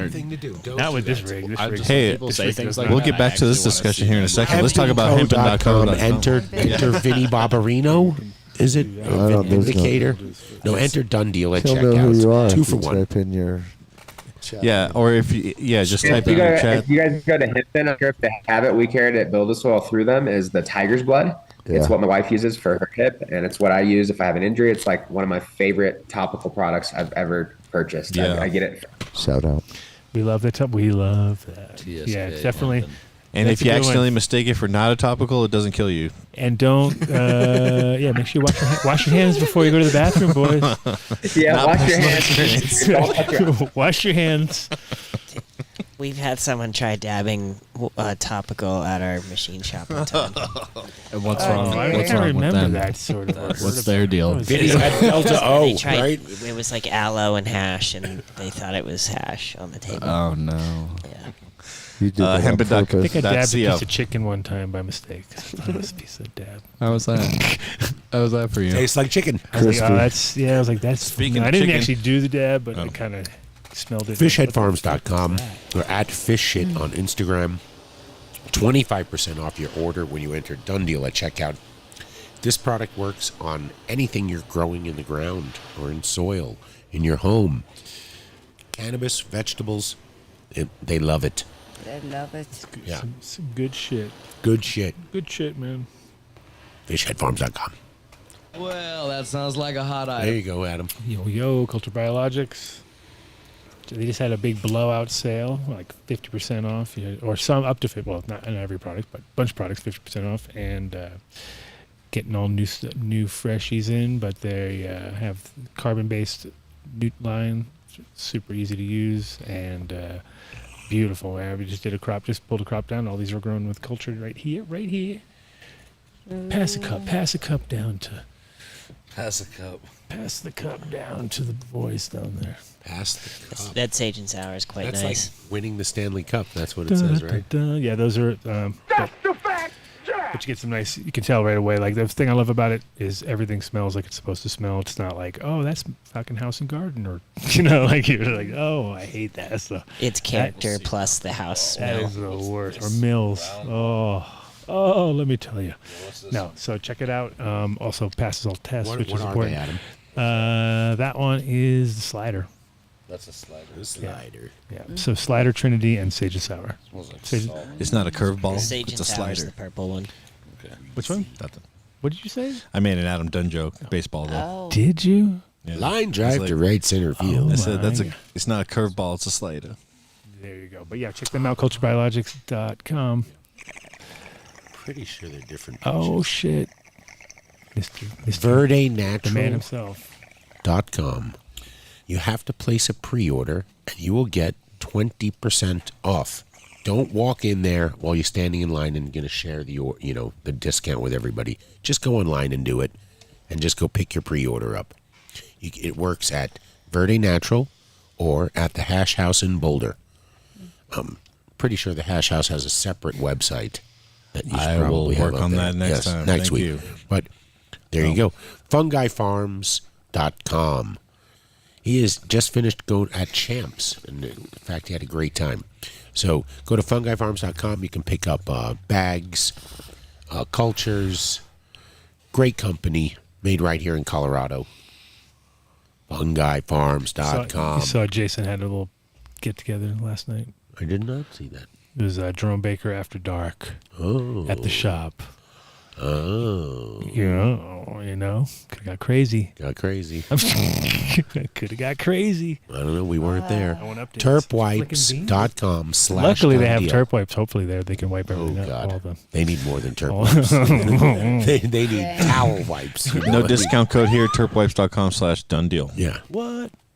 Bio365.com. we know he's watching. We know We know he is. And so listen, Yes, if you're a sir. commercial licensed grower and you are using soil or a medium that Tim can ship to you, send us an email at dundeal@adamdunnshow.com, and we will get you in touch. Hook that shit up. Hook that shit up. Also grown, all this stuff grown with Bio 365. So there you go. Just the hits keep on coming. Numbnuts Co. Oh, did you like the thing I sent you guys? Did you like the thing I posted? That was horrible. It was great. That was horrible. That was great. They don't want that associated with their brand. To them. I didn't send it to them. I don't know. You said you sent that personally. Oh, yeah. Not so like on their site or something. Go to numbnutsco.com and they will send their CBD peanut butter for humans, for people, and their almond butter anywhere in the United States. If you're a medical patient in Colorado, you can get 1,000 milligram THC peanut butter all over the state. You show your med card, 1,000 milligrams. When I had my wisdom tooth out, they saved me. They saved me. I ate half the jar. Yeah. Numbnutsco.com. Numbnutsco.com. All right, hold on a second. Hey, yo, I got to hijack the whole sponsorship thing and say that Denver, April 7th through 9th, Nick and I are hosting a class with Touched by Cannabis, doing Korean natural farming instructions and all kinds of cool indoor tricks for natural farming. Nice, dude. Implementing all this living soil stuff. How do they register? Just holler at Weed Should Taste Good. You can get it Nooch Grows on Instagram. We'll be teaching specifically the KNF nutritive cycle for the cannabis crop. That's something that you will not currently find anywhere else. So yeah, it's a really unique system that Chase Touched by Cannabis put together. That's another place you could touchedbycannabis.com. It's another place you could link up to get tickets and to sign up for it. But that'll be here in Denver and April 7th, 8th, and 9th. Maybe we'll get Chase through, and I'm sure he'll have some of his hash and flower to share. Yeah, that's fire. Right on. Okay, so sorry. Is this correct? Pegasus bags? Pegasus bags, yes. Okay. So formerly of another company, they have some other mystical creature named company. Right? Well, you know what? He can handle any order you need, commercial to small gardener. Okay, if you're cultivating mushrooms, he has the bag for you. You go to pegasusbags.com. Did I get the address right? Pegasusbags.com. Pegasusbags.com. Enter Dunn deal at checkout. I'm very impressed with what they're doing. I'm sure that they're going to be supplying a lot of our friends with big commercial orders. If you have something like that, just give him a call and have a conversation with him. His name's Garrett. He's the guy to speak to. He's going to be on the show very, very soon. Nice. And go to pegasusgrowbags.com. And you know what? He's got some really interesting information on a mycelium he has that eats plastic. So there you go. We solved your fucking problem in one episode. Actually, there's a link at the very top of the website. Ching, World Save. Adam Dunn Show. Right place, right time, all the time. Remember that episode? Remember that episode where we saved the world? Mm-hmm. Yeah, that was pretty cool. Happened a few times. Pegasusbag.com. Pegasus Grow Which bags, right? Century Link? What happened here? You guys didn't pay her. Unless it's the wrong one. What? Whoa. Who's that? They didn't sponsor. Get them down quick. I don't know, man. That's weird. Yeah. Why you guys got the Okay, names? well, that's Humboldt humidors, so you can just talk about Humboldt humidors. So Humboldt humidors, Boom, right there. Enter Dunn deal at checkout. You get 20% off your humidor. I'm sure it's just some problem with their super dope, fantastic product. Good, very important in Colorado to have something to control your head stash, because it's literally for that. It's not for like big stuff. You want to store it obviously off somewhere else, but just what you want to smoke, because it'll dry out here so quick if you're not paying attention. So it's nice if you got your weed, then you drop it back in the box. Make sure your little things soaked in water properly, and it hovers just about right. It's like hanging in there, you know what I mean? Because places here are so dry, especially in the wintertime. So when the website's up again, go to HumboldtHumidors.com. Yep. Done deal at checkout. But right now you might watch out. FBI's watching. Just watch your back. They made it look all heavy. Sure, it was up until you mentioned something. All the traffic just crashed it. Yeah, maybe we did it. Once again, Adam Dunn Show crashes it. We did it again. You see that? We just done it. We done it again. We done it again. Great. Great job. Been in business for over Estech. 20 years, okay? Yeah. Not many companies can say that. Oh. Yep. In the LED game before there was an LED game. There was. Well, he was making I know. LED products in China, in the space, just not for cannabis, but the company's been around. And then he's like the guys in the butane industry who were like one day like, holy fuck, we're selling a lot of butane all of a sudden. Like, what the fuck is going on? We got to send somebody to America because those people are insane. Here's the beauty. It's his lensing they're going through technology. So much butane, it doesn't make sense in this little town. One little town in California. 800 master cases. It's their lensing technology, and it's the fact that Jack owns the company and he owns the factory. It's the lenses. So if they need to make a change, they make a change. They have amazing customer service. Mm-hmm. So anywhere in the United States right now or in Europe, if you need somebody to give you a lighting plan, you can reach out to Estech, and they will take care of it. I mean, just send it, or you can send an email to Dundeal at Adam Yeah, you could do Dunn that too, and then we'll we could connect somebody make with it you. even more. We'll make sure it happens. Yeah. Not like mid's tail. Yeah, send a Where is he supposed to be here? And wait, what He would was happen? supposed to be here. So once really? Yeah. Oh, okay. We're making sure. I saw Odie's here. Odie made it. I know they were coming together. Oh, I you thought know, that's why I was like, "Where is he?" Give Odie an applause. He deserves a round of Odie applause. makes it. Whatever he says he's making it, he makes it. Yeah. Good job, Odie. Odie understands. Always be closing. Boom. Boom. He's the man. No, if it doesn't matter the size of your commercial garden. There's somebody there that you can talk to that will give you a competitive lighting plan to grow cannabis super efficiently in a very competitive market. Estech.com. If you can say it, you get 10% off. Also, when you get those emails in, leave your number and make sure to put your spelling of Midsteo in the subject line. Yeah, so we give Why away you a need a lamp Yeah. every Yeah. month for first Friday. Friday, but you have to know It's that. always a Friday. Too. That was the Special last word. Friday of the month. No. We do it on first Friday of the month? Yeah, No, we switched it. Yes. Oh, we switched it? Yeah, of course. Oh. It's a whole new world. Dude, I'm glad you guys. It's been a long time, man. That's why we gave it away last we year. gave it away at the last Friday. Yeah. And it Which was the first. It was the third. Oh. Yeah, first Friday. It was the third. Vinny has It's that done like time. 3 drops. That was worth it. It was like time and space. That's how it works. You know? Whatever, come on, dude. It's like a calendar. JLo Alright. You wasn't look at the here. She numbers. was in Hawaii doing All right. Okay. She's- All right. She knows where. Okay, she you knows win. what's That's up. fine. All right. I feel You know, how, Estech. you know how calendars work. We're right? giving away a lamp the Even first JLo Friday knows. of every month. You Easy. have to. I feel like that sounds better because everybody's always sad at the beginning of the month. Yeah, so we're gonna brighten their day It's with the a lamp. first of the month. Yeah. Boom! Brighten the day with a Cash your lamp. checks and get Send on. Mark your phone number, your name. Let's do it. The email is Oh, I didn't do the dundeal second at dab. I didn't do the second dab. adamdunshow.com. I already and know you who's gonna have- win. Please spell it wrong. You did this I mean, one just already? spell it eclectic. Spell I it. mean, Did that one? No, I saw you. last week I picked it on Midsteo. like the worst spelling of it because I thought it was hilarious. Now you So don't wanna do it? Estech.com. Got a piece of it. All right. All right, we'll do Seeds it. What do you here got? So- now. Seeds here now. Seeds here now. .com. The .com. most diverse Here now. catalog of genetics. Over 70 different breeders. 3 in this room. 3 in this room and no male shared. No Nice. Yep. JLo, come on, now get your shit together. I feel like, do you guys want to share, boys? Was that? No, we do you mean don't no do boy that. share? Nobody Do that. shares. Yeah. No swords on sword. No Actually, sword fighting around here. Bro. I think JLo would say that you guys sell your seeds for way too cheap because she's been selling them online for like several $100s per seed or per cut.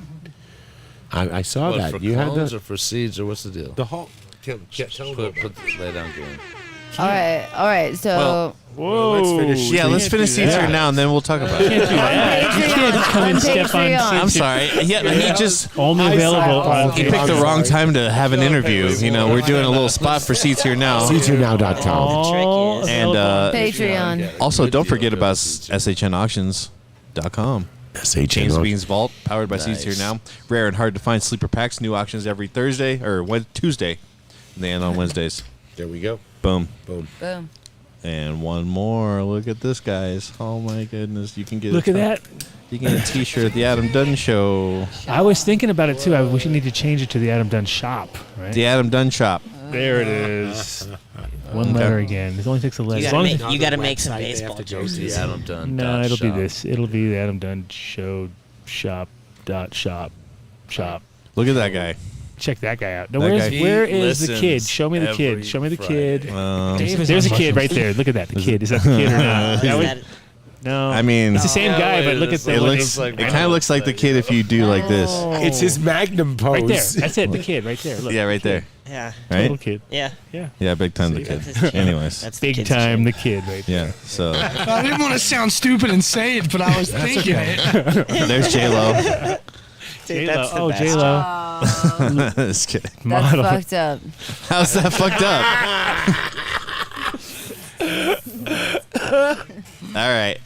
So, yeah, go to AdamDunnShow.com, click on show merch, and Does go do Suburban that. House have anything they want to plug? I haven't done a show in a long time. I need to do Shitty Jamie's for Patreon pretty soon here. I'm just waiting for some new vinyl to show up. How about you, Telly? Because I have some good shit coming up. They invite people to your show. No, we just played one. I don't have any booked in Denver for a while, but more build. If you need a DJ in Denver, go to tellyscopic.com. might delete music on Instagram. There you go. I'm a potato. Might delete is our project Miles name. and Nick. What's the website? Give us a website. Give us your website.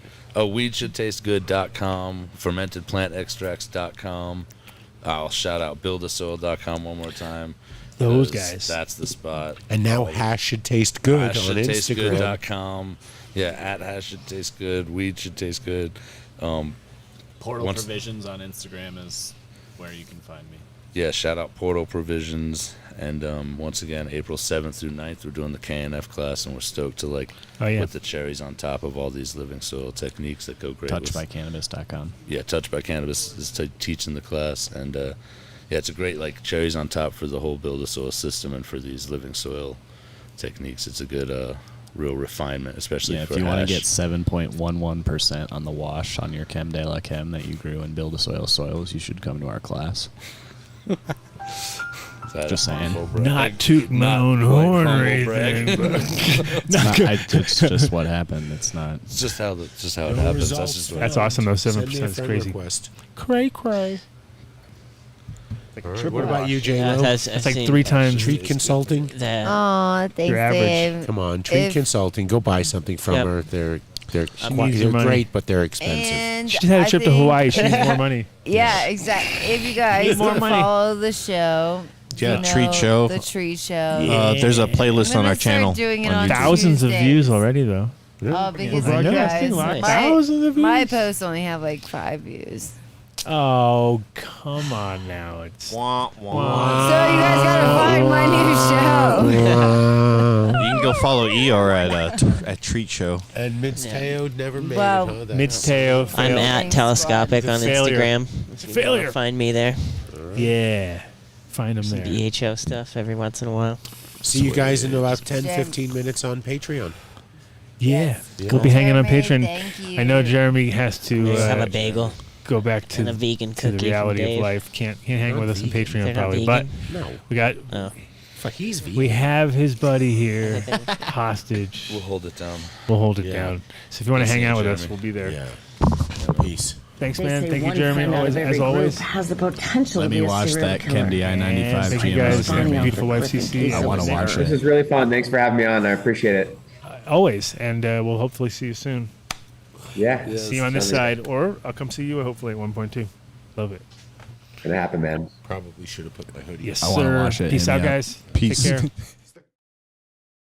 Practically every one of the top 40 records being played on every radio station in the United States is a communication to the children to take a trip, to cop out, to groove. The psychedelic jackets on the record albums have their own hidden. This is a special question. We don't want want you to smoke genetically modified ganja. I want you to smoke the real thing. Me? I want you to smoke the natural herb. Sweet. Some call it marijuana. Sweet. Some call it sensimilla. Sweet. Some call it lamb's bread. The tea. And some people call it